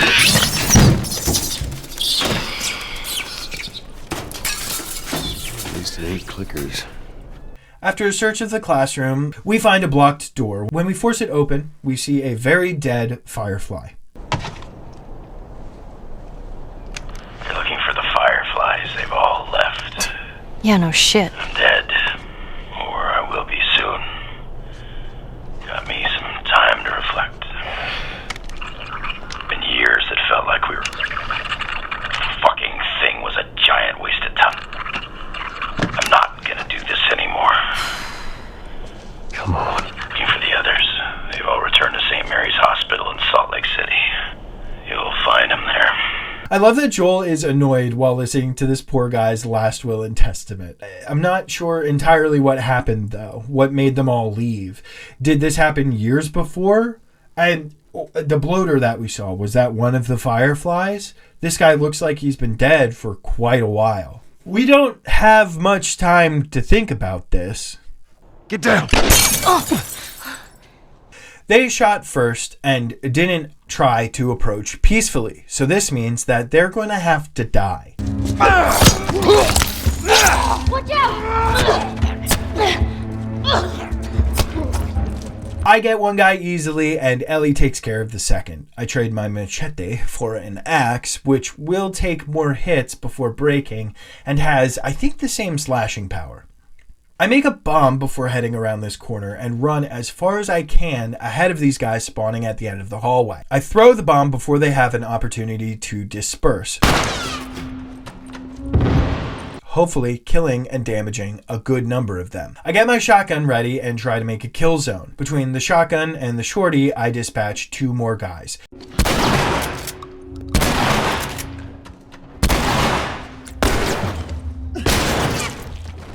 Immediately replenishing my shotgun ammo. I can't see or hear anyone else, so they're probably hiding, or I was successful with my bomb. Heading out into the hallway, I confirm 1 kill and cautiously approach this corner. I'm glad I do so because...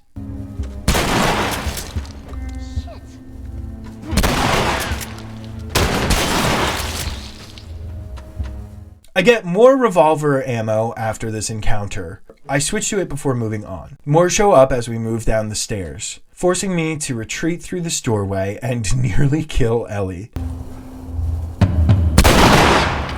With the shorty in hand, the next enemy is no issue.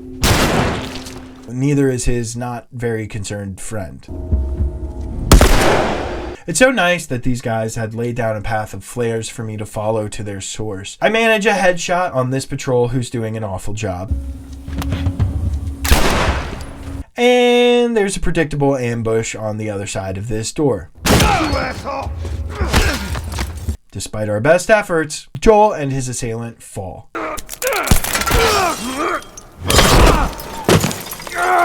Joel is skewered by rebar, a very serious injury. He's losing a significant amount of blood, and there are more guys beating their way through the door.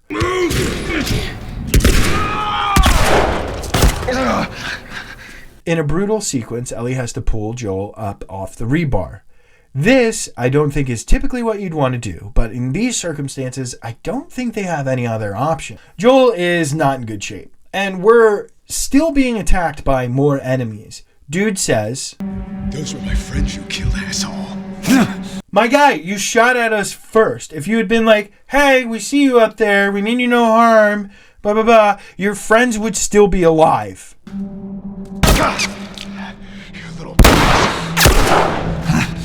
There's an arduous sequence as we walk our way back to our horse. Ellie is great at dealing with Joel's fragile masculinity. Oh, man. Here, lean on me. No. Well, can you walk? Yes. Then fucking walk. Joel collapses, and Ellie absolutely John Wicks these 2 other guys.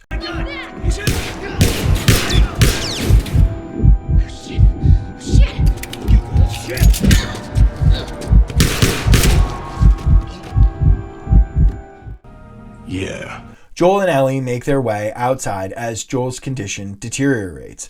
Ellie kills the guy messing with our horse, and we make our getaway. Oh, shit! Come on. Once we're out of harm's way, Joel collapses, and we see Ellie's desperation as everything fades to black. Joel! Shit. Joel, here. Oh, get up. You gotta tell me what to do. Come on. You gotta get up. Joel! And with that, winter. Oh, look. A sweet, cute little bunny wandering through a snowy forest floor. Look at it go, just enjoying its little life. Oh my God! Ellie mentions that this won't last long and sees a deer in the distance. Leaving the newly dead hare with the horse, we head after our new mark. We follow and shoot the deer a few times before finally being able to kill it. I like that Ellie mentions, "How are you still alive?" A little foreshadowing for Joel's condition. We find that the deer we shot ran through a rundown cabin and into a coal mining facility. As Ellie approaches the deer, she senses someone in the woods, pulling her bow and demanding that they show themselves. Hello? We just want to talk. The interaction is pretty cordial. These guys seem a bit more level-headed than your run-of-the-mill bandit. Ellie shows her hand pretty significantly here.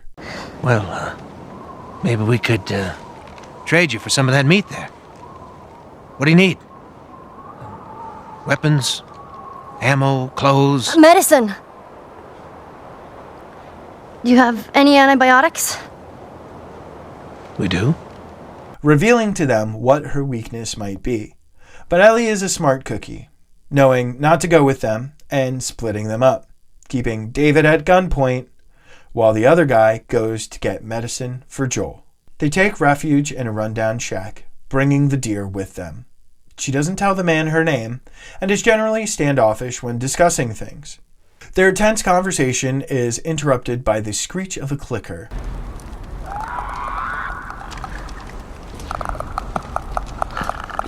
It rushes into the room as the duo stands still, but Ellie runs into the deer, making a noise. As the clicker lunges for her,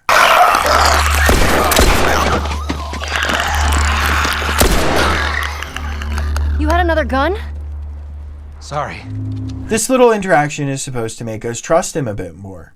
He had a gun on him the whole time. He could have found an opportunity to take Ellie out, but he didn't.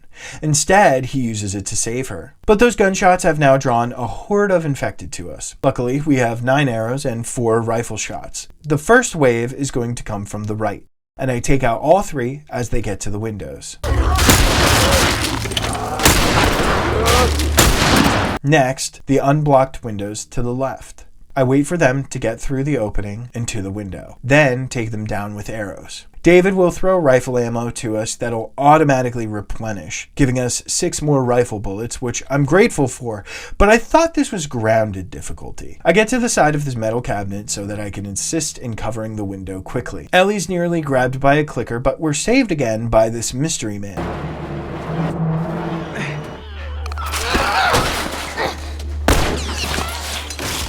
The rifle is effective at finishing off the rest of the infected coming through the windows. There's an uneasy quiet before more start running at the building. With all the boards being down, they just jump right through into the shack. Doesn't matter. Stuck in here.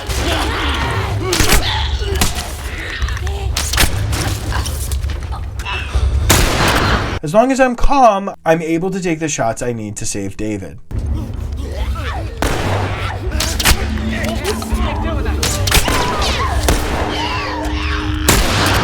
They just keep coming though. So we get out of the room and move deeper into the facility. We cover the stairs while David blocks it.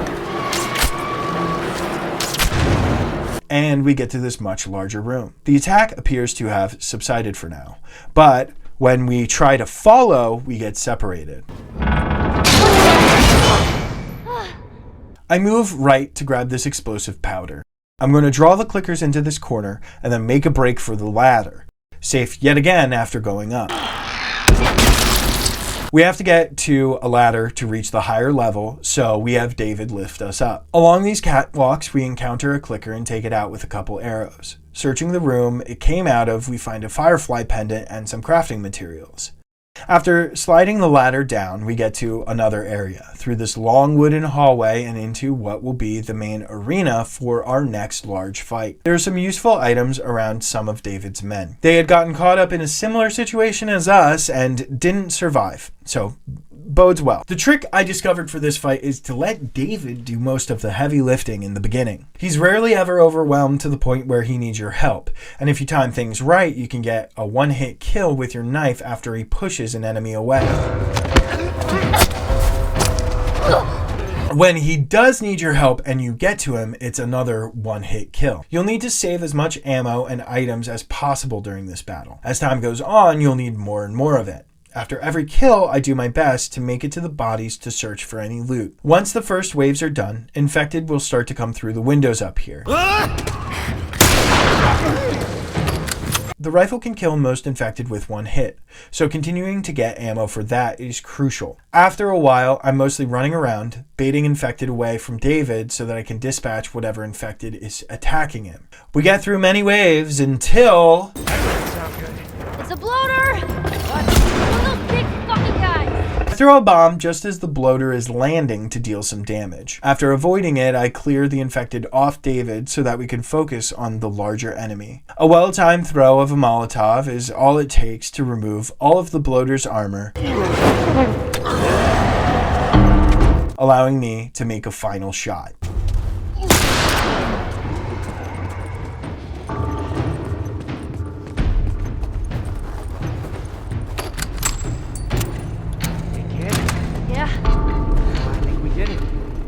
We killed all of them? Oh, don't sound so disappointed. More like disbelief. With there being no infected left, we return to the fire and the deer, feeling a bit better about our new traveling partner. Now, you see, I believe that everything happens for a reason. Sure.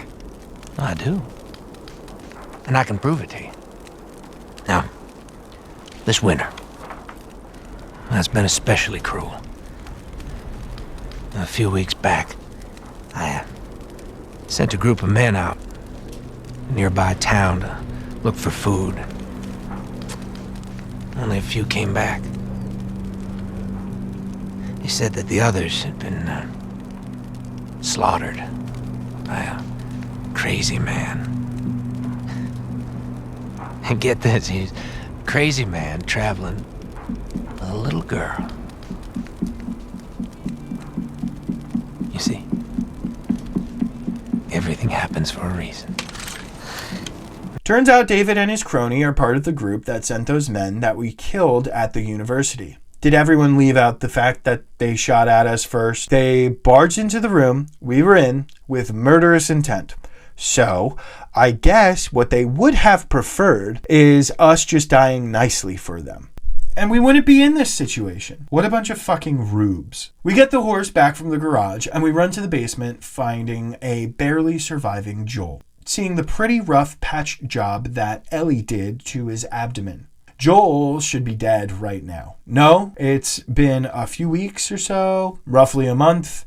Can you survive from this without any other medical intervention for a month? Ellie injects the medicine and lays down next to Joel, being awoken the next morning by the sounds of thugs. They were able to track Ellie with the snow and the horse and everything. She resolves to draw the thugs away from Joel with the horse. As she's sneaking, she doesn't hear a guy running up to her in the snow. We covered this in my second Horizon Zero Dawn video. I hate this. Snow makes noise. Also, how did she not look to her left? She saw 3 of them from the house. There's only 2 of them over there.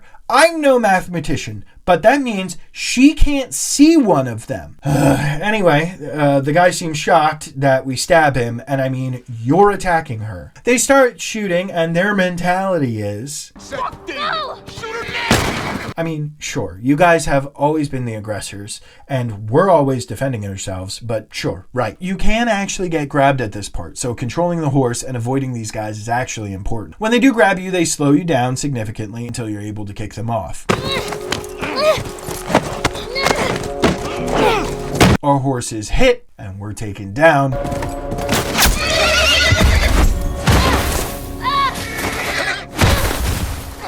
I don't have time to mourn Callus, only take my revenge on these animal killers. Rushing into this house, I search for anything useful, finding some things in the main room before backing into the hallway again, crafting a Molotov in the back room.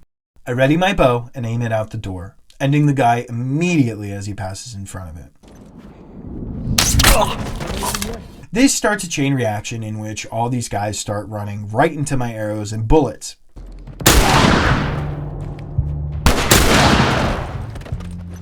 I get a decent amount of ammo for this, and my very favorite gun. With most of the guys in this area dead by my hand, I go through these cabins quickly to get as much loot as I can. Even though I'm spotted on my way to the bathroom, I'm pretty confident that I can set up another meat grinder in here. My timing is horrible though, as I try to switch to my shotgun just as this guy walks in.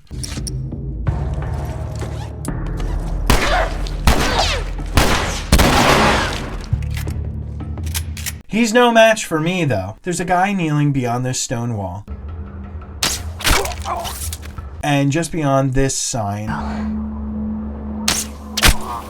I sneak past the last guy and let him wallow in the misery of being the only survivor. After getting across this ledge and moving a cart to get through this pipe, we arrive at the main resort building.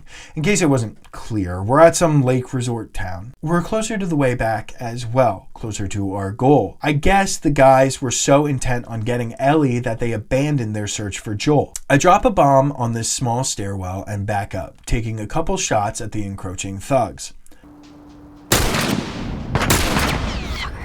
I place myself behind this tree and wait until I hear the bomb go off. Yeah.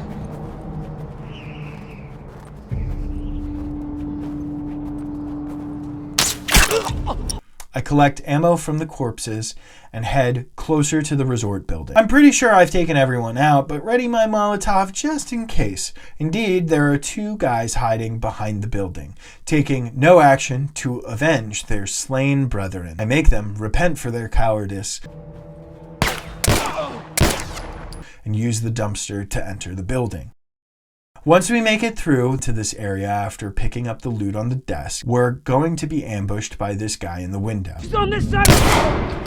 I headshot him before he can get a word out, but the rest of his crew are alerted. Despite my desperate search through this area, I still can't craft anything. I press onward with my lone shotgun shell, hoping that I can make something happen in my favor. I stay low and quiet. I know there's going to be more of these guys showing up. It just seems like they haven't yet. As I pass through this threshold, I see more of them come rushing into the room. I run back and set myself up with a brick, which allows me to make this spectacular move.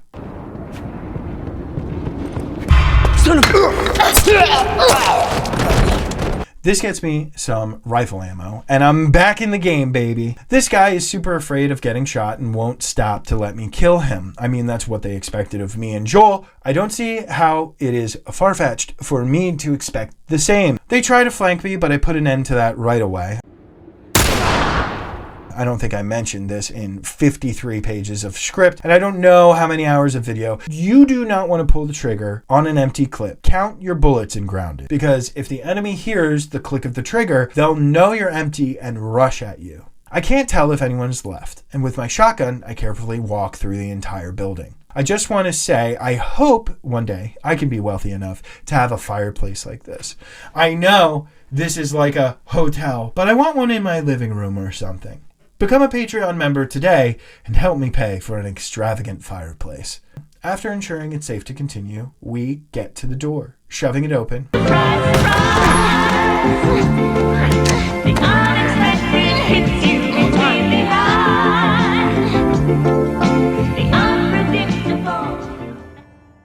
Where the hell did you come from, David? I searched everywhere. There was no one in this building. Whatever, we're captured now, witnessing a human being butchered for, I assume, sustenance. David's crony sees that we're awake and goes to get him. David continues his nice guy act, offering us food. It looks fucking gross, and we're suspicious of it being human meat. We're assured It's deer.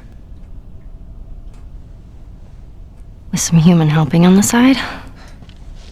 No. No, I promise. It's just the deer meat. You're a fucking animal. It's awfully quick to judgment. Considering you and your friend killed how many men? They didn't give us a choice. And you think we have a choice? Is that it? okay, again, he's like, you killed a lot of my men, but they didn't have any choice but to kill you. And I hate this philosophy. Like, Joel and Ellie did nothing wrong by defending themselves. So now what? You gonna chop me up into tiny pieces? I'd rather not. David also reveals himself as a fucking creep. You have heart. You're loyal. And you're special. Oh.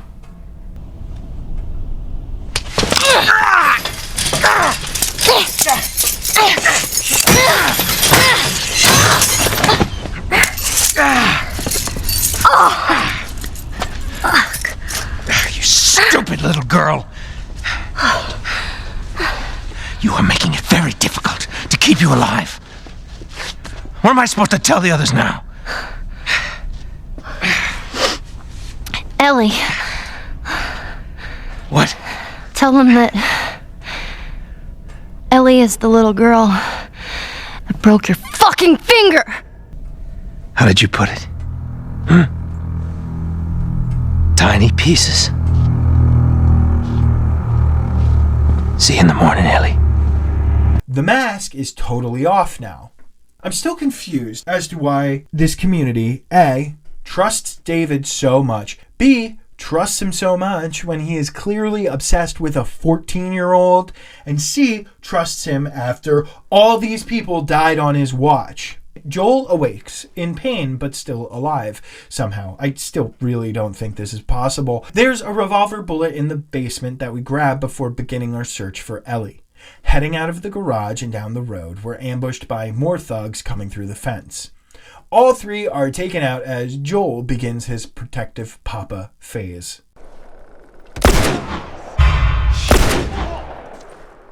Where is she? All of them are easily dispatched with the revolver. We're bamboozled by this guy, even though I have my bow at the ready. Oh, what about it? You're gonna tell me! I regroup and get a headshot with my handgun instead.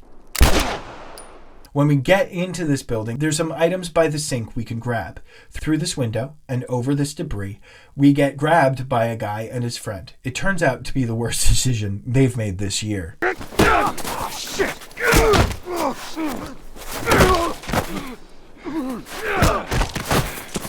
Joel beats one guy to a pulp while the other is tied to a chair. We get the sense that Joel is used to this. This isn't the first time he's had to torture somebody for information, even just within this game. But the cold calmness he has while he's doing it is terrifying. Fuck! Focus right here, right here. I'll pop your goddamn knee off. The girl. She's alive. She's David's newest pet. Where? In the town. In the town. Now you're gonna mark it on the map. And it better be the same exact spot your buddy points to. Mark it. It's right there. You can verify it. Go ask him. Go on. I tell you. I ain't lying. I ain't.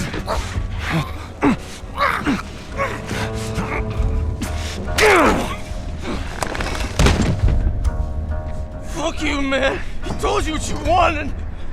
I ain't telling you shit. That's all right. I believe him. No, wait! We cut back to Ellie, grabbed and brought out by David and his goon. Ellie bites David, a rather lethal option that I didn't realize was in her wheelhouse until now. She's immune, but does her bite still infect? They throw her on the butcher's table, but before he can bring down the cleaver, Ellie screams, I'm infected! I'm infected! So are you. I'll play along.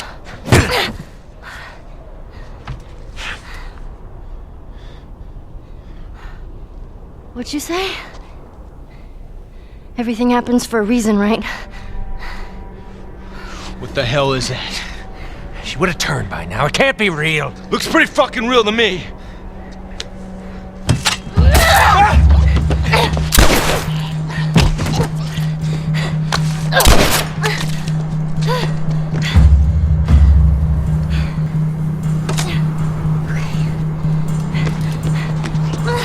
Ellie is such a badass, dude.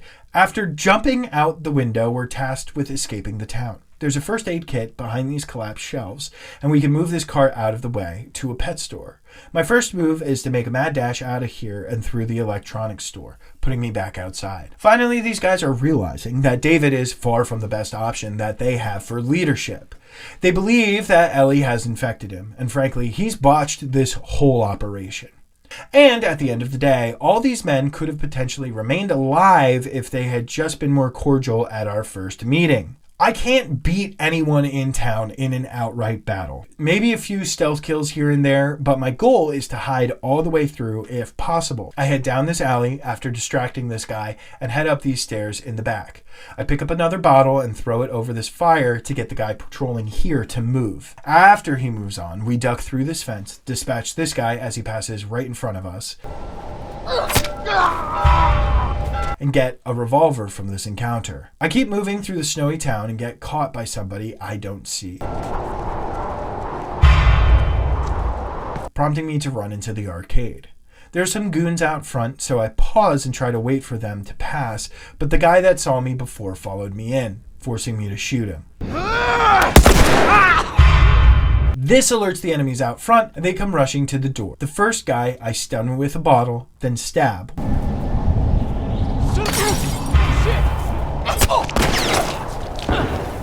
Which luckily gets me one more revolver bullet that I use to get rid of the next guy. There are still more thugs looking for me, but the snow seems to be helping me along as I walk right through the street to this building and past cars and buses to this dumpster and into this restaurant. Weird that there's still a raging fire in here. Is the meat butchered where Ellie was and then cooked here? Why not make this back area your butcher shop / weird human pen instead of dragging the meat across town? Whatever. We're just about to get out of the building when...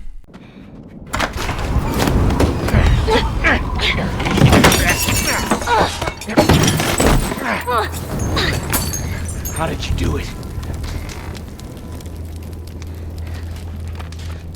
That's all right.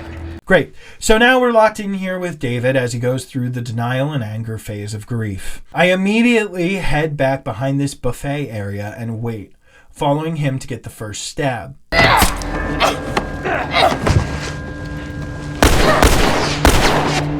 This makes his gun run out of ammo and he switches to the machete. I get another stab on him fairly easily. Give up now. And don't get to cover soon enough for him to react. He ducks behind these booths, but I don't see him leave. And I try to investigate. I don't see him, but I notice something. I didn't step on the glass here. David did. Meaning that I can sort of locate him the same way that he can with me. So he's still around here, waiting for me to make some mistake. I can hear him moving around these booths. And just like that, I find him.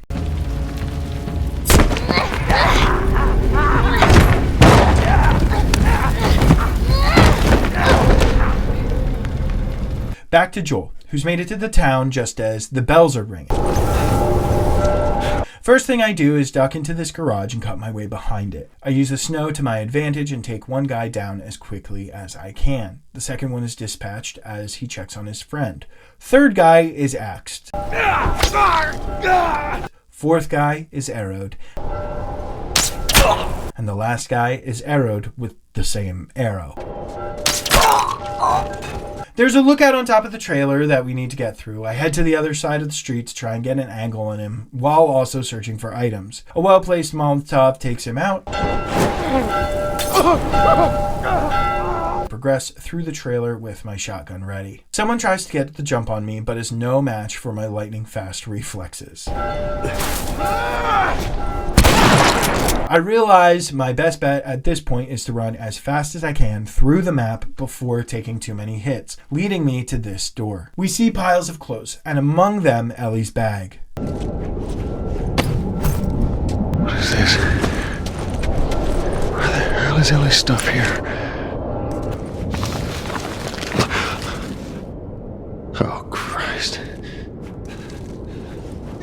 I gotta find her.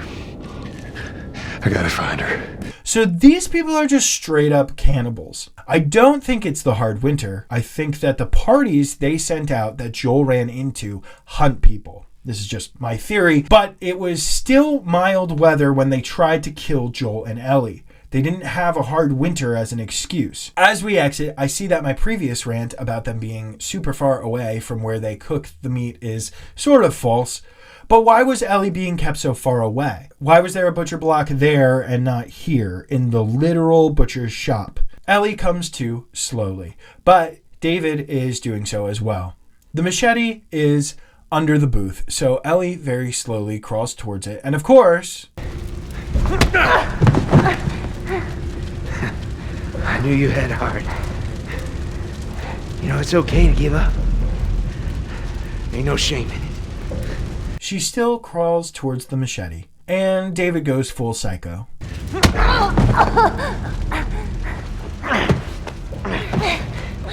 You can try begging. Fuck you. You think you know me? Huh? Well, let me tell you something. You have no idea what I'm capable of.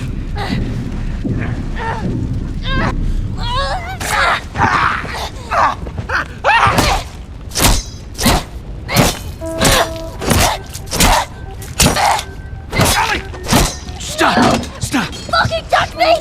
It's okay. It's me. It's me. It's me. Look. It's me. He tried to... Oh, baby girl. It's okay. It's okay. Oh. It's okay. So yeah, Joel's in it now, calling her baby girl and making sure she's safe. David is mutilated. The future of this town, unknown. We're now in spring, nearly a year since we began this journey.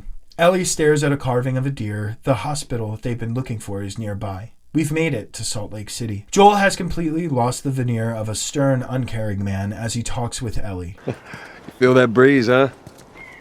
I tell you, on a day like this, I just sit on my porch, pick away my six string. Once we're done with this whole thing, I'm gonna teach you how to play guitar. Yeah, I reckon you'd really like that. But Ellie seems to be elsewhere. Ellie, I'm talking to you. Huh? Oh. Yeah, sure, that sounds great. In the RV, we see an example of The Last of Us's gut-wrenching environmental storytelling. Inside, while there are items we can collect, we find a photograph of a family. It's apparent they all committed suicide instead of face the infected in the city. Moving swiftly on through the pileup of cars and into another abandoned QZ, we see the hospital in the distance, so we're on the right track. We get to the train station and notice a ladder that can help us get to the second floor. As we set up to boost Ellie, we notice she isn't there. Ellie? Ellie? What? The ladder. Come on. Right. Something is obviously going on here. As she sends the letter down, she sees something in the distance, dropping it. We follow her through these halls to attempt to see what she's seeing, catching glimpses of it as we move along. Getting to us is this classic, brilliant scene. You see that? Shh, don't scare it. I won't. What are you doing? It's all right. Come here. Hurry up. Come on. Hey there. So fucking cool. Ellie runs to see where this little herd is off to. We get to see them wander across the landscape like they might in their natural habitat. So, is everything you were hoping for?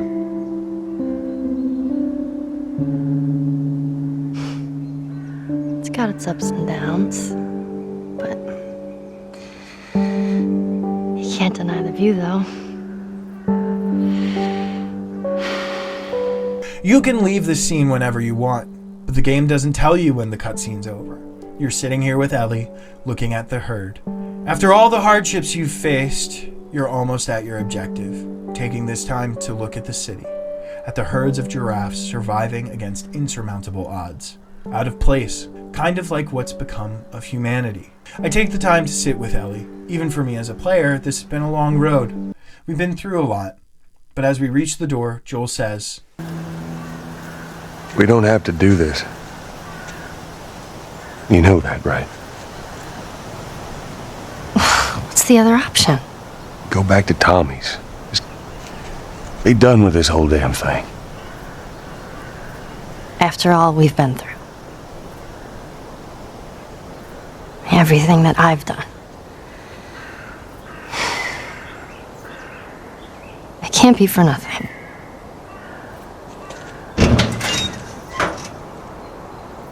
On our way down the stairs, they have a revealing conversation. Look, I know you mean well, but there's no halfway with this.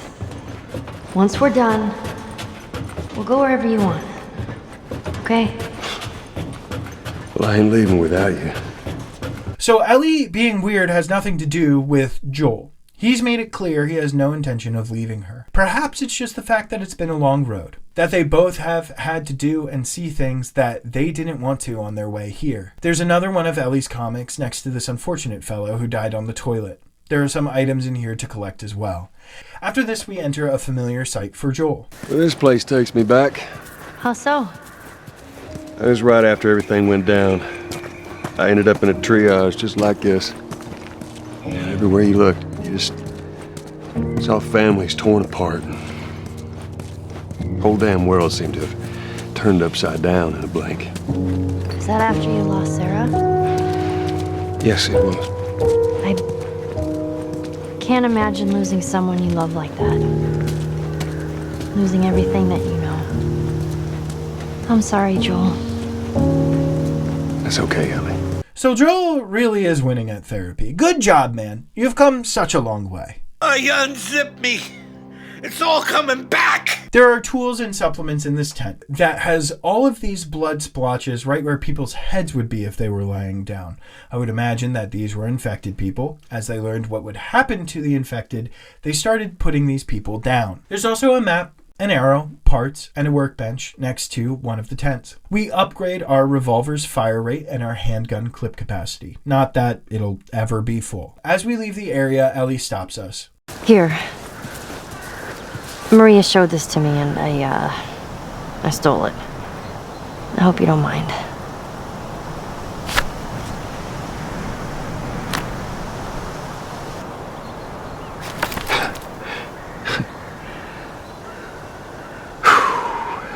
Well, no matter how hard you try,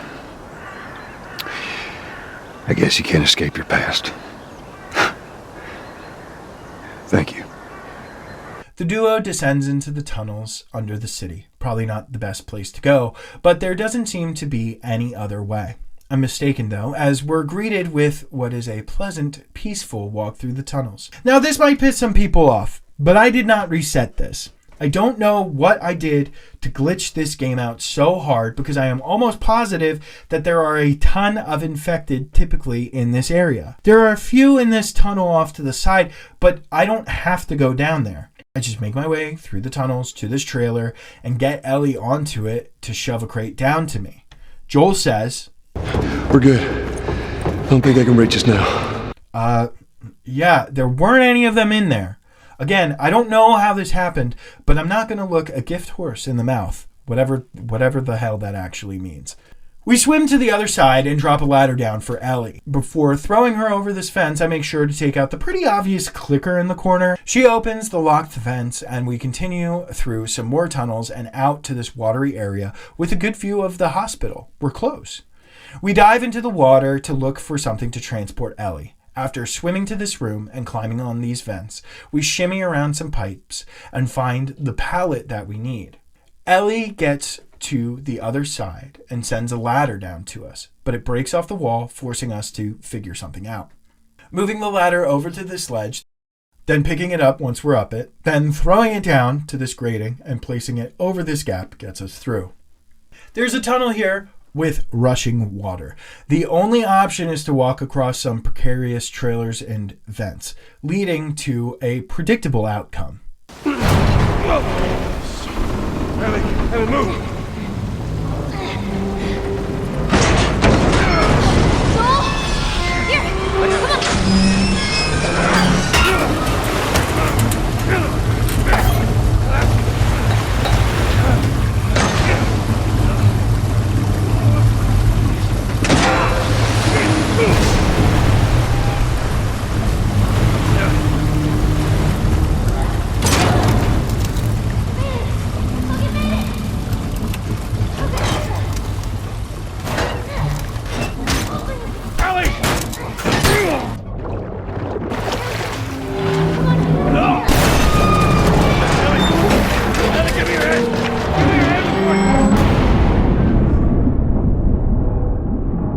We desperately try to swim to Ellie, who already looks to be knocked out. We're successful in grabbing her and getting her to the surface.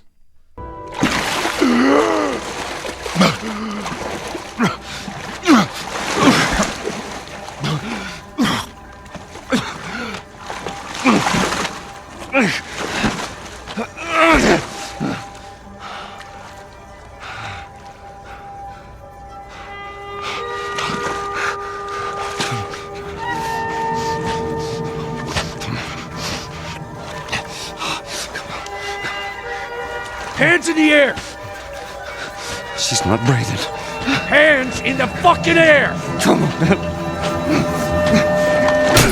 It appears we've found the Fireflies. Joel awakes on a hospital bed, watched over by Marlene. She's shocked that Joel was able to make his way here with Ellie. She's lost most of her crew, but at the last second, Joel and Ellie showed up on her doorstep. Take me to her. You don't have to worry about her anymore. We'll take care. I worry. Just let me see her, please. You can't.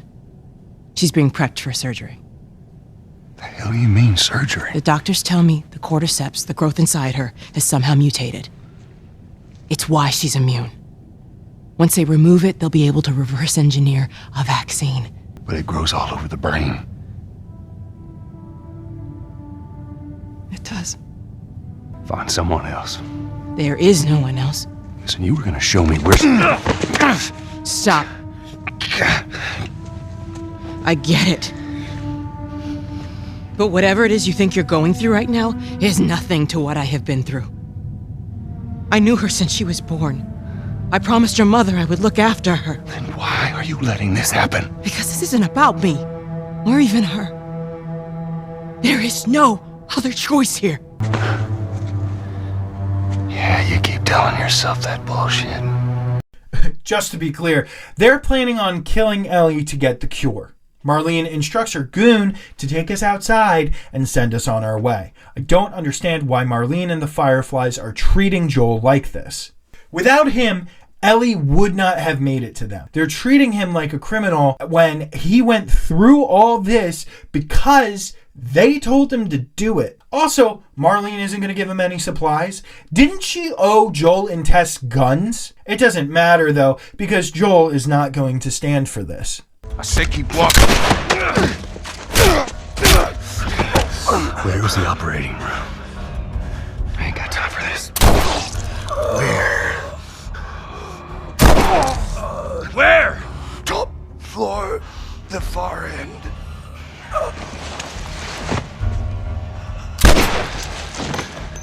Of course, this gets all the other fireflies to converge on our location. I head over into this room and get around the fireflies, killing one, then moving on to take care of the other. I wait for this next guy to pass before jumping through this window to jump through another window and sneak up behind him.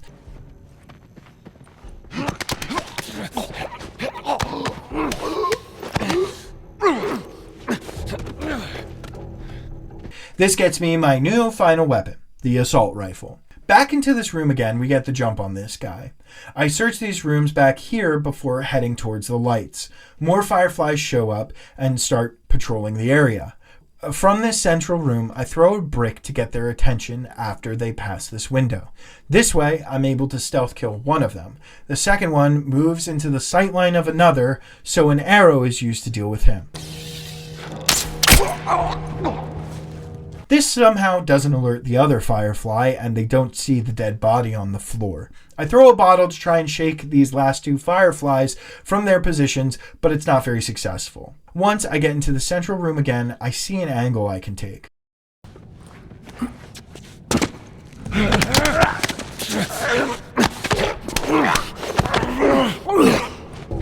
Oh, fuck! Another guy sees me, sending me running back into the central room. Once they patrol away, I move on, heading deeper into the hospital.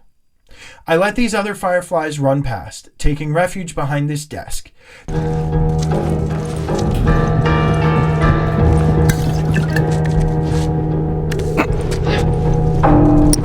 Then aim at this door before another shows up.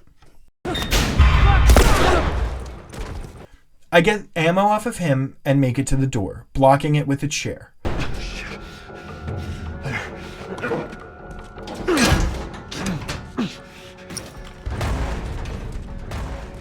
Up on a new floor, we head through this office, finally getting enough materials to make a bomb. We move through the facility, seeing more of the firefly tents. It's eerily abandoned, but thinking about it, everyone who is here is probably assisting with the surgery. But why would so many people cling on to this ideology, especially after Ellie was supposedly lost after Boston? If this were a successful hideout, you'd sort of expect there to be more people bustling around. I doubt the alarm about Joel would sound that quickly. It just makes me feel that the fireflies are slowly dying, as they have been ever since Boston. After searching through various rooms, I continue on. Through this area are recordings and journals that Marlene has left, documenting her moral quandaries about killing the girl for a shot at a vaccine. Her journal also makes the claim that more than a handful of her men made it through the attack at Boston, and how it was a mistake to leave Ellie with Joel and Tess. But judging by how far we had to go to find any fireflies, it still seems like they're a dying breed, something that Joel will exacerbate. On our way out, we see there are many more soldiers waiting for us in the rooms beyond. I throw a brick to get past the first guard without being spotted. I walk around to this washroom and hide out, waiting for the patrol to pass. I make the decision to stealth my way through here, throwing bricks and bottles alike to distract the fireflies and make it to the door. Unfortunately, there are two guys in front of the door who refuse to move. A Molotov takes care of them. None.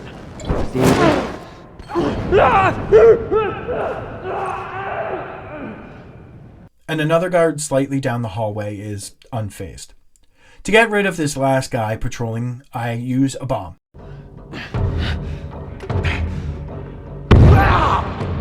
A bit overkill, but none of the fireflies react and I make it through the door. Joel barricades it. We find another recorder from Marlene asking Ellie's mother for forgiveness. I'll talk about the moral questions that this game poses later, but just put this one in your pocket. Through this door, we see the surgeons through the curtains. As we enter the operating room, one tries to get tough with us, but that ends poorly for him. I won't let you take her. No! The other people in the room try to judge us, but Joel isn't concerned. You fucking animal! Shut the hell up! I got you. I got you. Oh, shit. With Ellie in our arms, I run, avoiding the fireflies and getting to the elevator.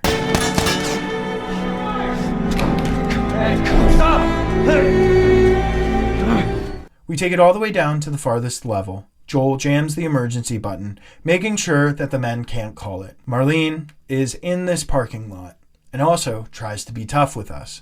You can't save her. Even if you get her out of here, then what? How long before she's torn to pieces by a pack of clickers? That is, if she hasn't been raped and murdered first. It ain't for you to decide. It's what she'd want. You can still do the right thing here. She won't feel anything.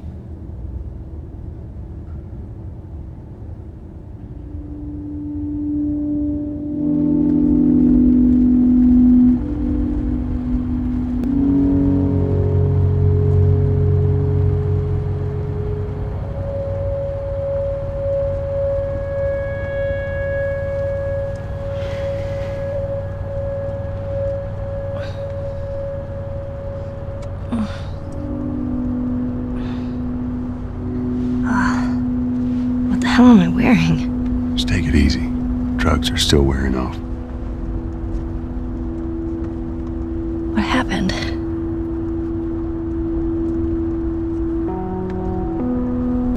We found the fireflies.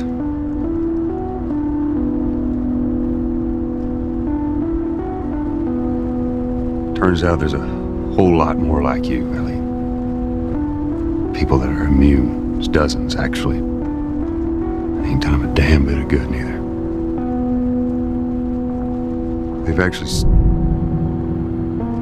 They've stopped looking for a cure.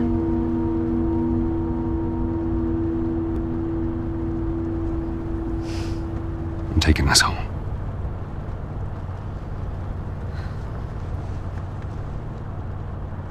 I'm sorry.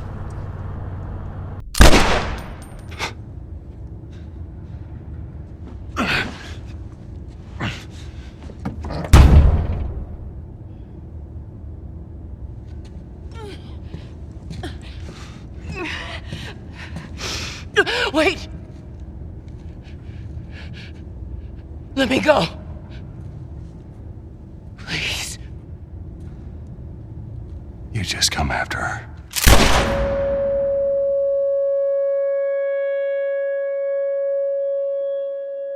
The way this scene is shot is so good. I try not to let cutscenes run that much, but I couldn't find a way to explain it without severely damaging its impact. But yeah, Joel kills Marlene, I think effectively ending the fireflies. I guess we'll just have to wait for part 2. After getting to a destroyed road, Joel and Ellie have to walk. But we're not controlling Joel anymore, we're controlling Ellie. Walking through the woods, Joel is happy and upbeat. This is probably because he has his daughter again, not Sarah, though he's clear that Ellie and Sarah would have been friends. Once we get Tommy's town in view, Ellie reveals that she wasn't alone when she was bitten, and her friend and her decided to wait it out. She says, let's just wait it out. You know, we can be all poetic and just lose our minds together. I'm still waiting for my turn. Ellie. Her name was Riley, and she was the first to die. And then it was Tess. And then Sam. None of that is on you. You don't understand. I struggled for a long time with surviving. And you... No matter what, you keep finding something to fight for. Now, I know that's not what you want to hear right now. Swear to me. Swear to me that everything that you've said about the Fireflies is true. I swear.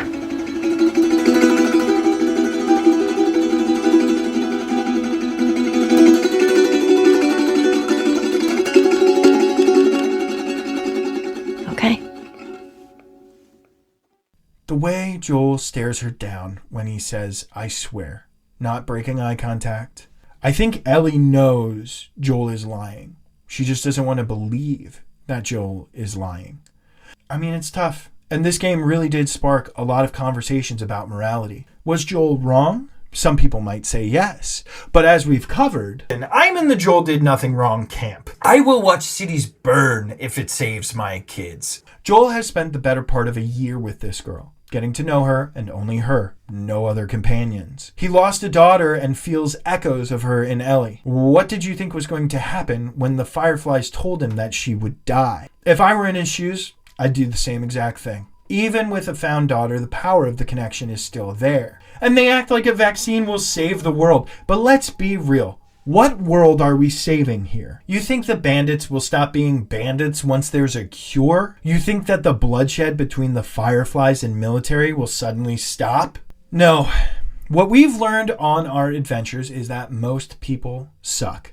And most people who have been subjected to the things that the people in this world have been are not going to be rehabilitated. You want to go back to David's town?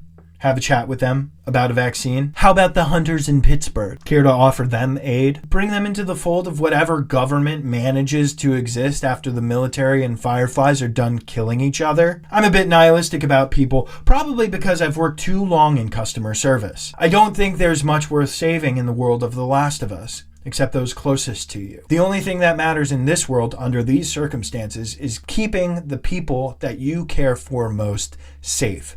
For Joel, that's just Ellie. Sure, Tommy's there, but it's not the same. Tess, Sarah, and in some ways Tommy are all people that Joel lost. He's realized that the only thing that makes life in this world worth living are the few people still standing around you. And that's worth fighting to keep. I'm still of the mindset that they wouldn't be able to make a vaccine anyway. I'd probably leave it at 50-50. So would I allow someone to take a young girl who I've been traveling with and gotten close to be subjected to a surgery that would kill her without her knowledge when I myself had lost a daughter before? Even if that surgery could save some lives, because let's be real, the bloodshed in the wake of this is going to continue for generations. Some lives might be saved by vaccine. For most, they'll probably die either way. Did this challenge prepare me for a second child? I don't know. Ask me in the comments.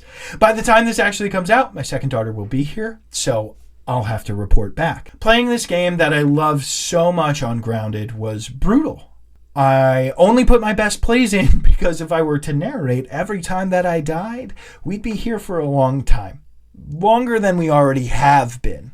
I love this game, and I love the Grounded difficulty. I'm happy to let you all know I do have part 2 on the list for a Grounded challenge. This time, it will be completely blind, so that's going to be a nightmare. Show versus game, they both have their merits.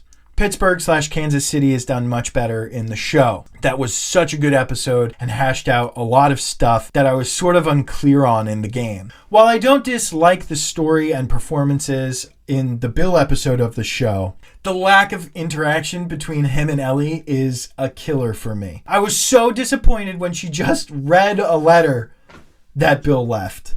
Seriously? David played out similarly to the game from what I remember. They pumped up the creep factor on him a bit, which is great. Them adding the element of the cordyceps being able to communicate and send a horde after you if one of them knew where you were was awesome too.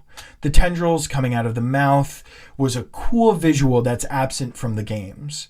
But I don't think it adds enough for me to say it's better than the game. The biggest complaint about the show that I had was the utter lack of infected at the end. I know my run didn't have any infected in it at the end either. So, but after the midway point of the show, we never see any more of them. It's just a bit odd that they wouldn't have put that in. The pure body count and brutality of the Firefly Massacre is also a bit glossed over in the show.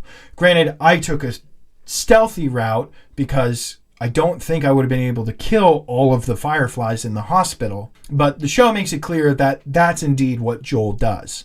Overall, yes, I'd take the game over the show for most things. Or the show did things so similarly to the game, I'd still have to give it to the game. But the show was so important. People who have never played The Last of Us were able to engage with it. To say this was based on a game and be shocked at the level of storytelling and nuance in it. The Last of Us is going to stay with us. I know they're working on making a third game, and if I've played my cards right, the entirety of this video will be done in time for Season 2 to come out. I know they were making a live service multiplayer title, and I will say The Last of Us was the only game where I played the multiplayer often. It was really good, but I'm glad they scrapped the standalone to hopefully work on part 3. And that concludes this incredibly long video. If you've made it this far, I'm impressed and thank you. This is the longest video I've ever made. If you would prefer me releasing longer videos, just let me know in the comments. Again, I hear mostly that people would like shorter videos. I'm not like that. I like watching super long videos, but I get it, and I'm doing my best. I try to put out videos at least once a month, but with the arrival of my kid and me still working full-time, I may have to take a break. Again, there are several other videos that you can check out on my channel right now. You just watching this video provides me with more support than I could ever ask for, but please like and subscribe. Let me know what other games you want me to play, and I will do my best to get to them. Thank you so much again. Love you.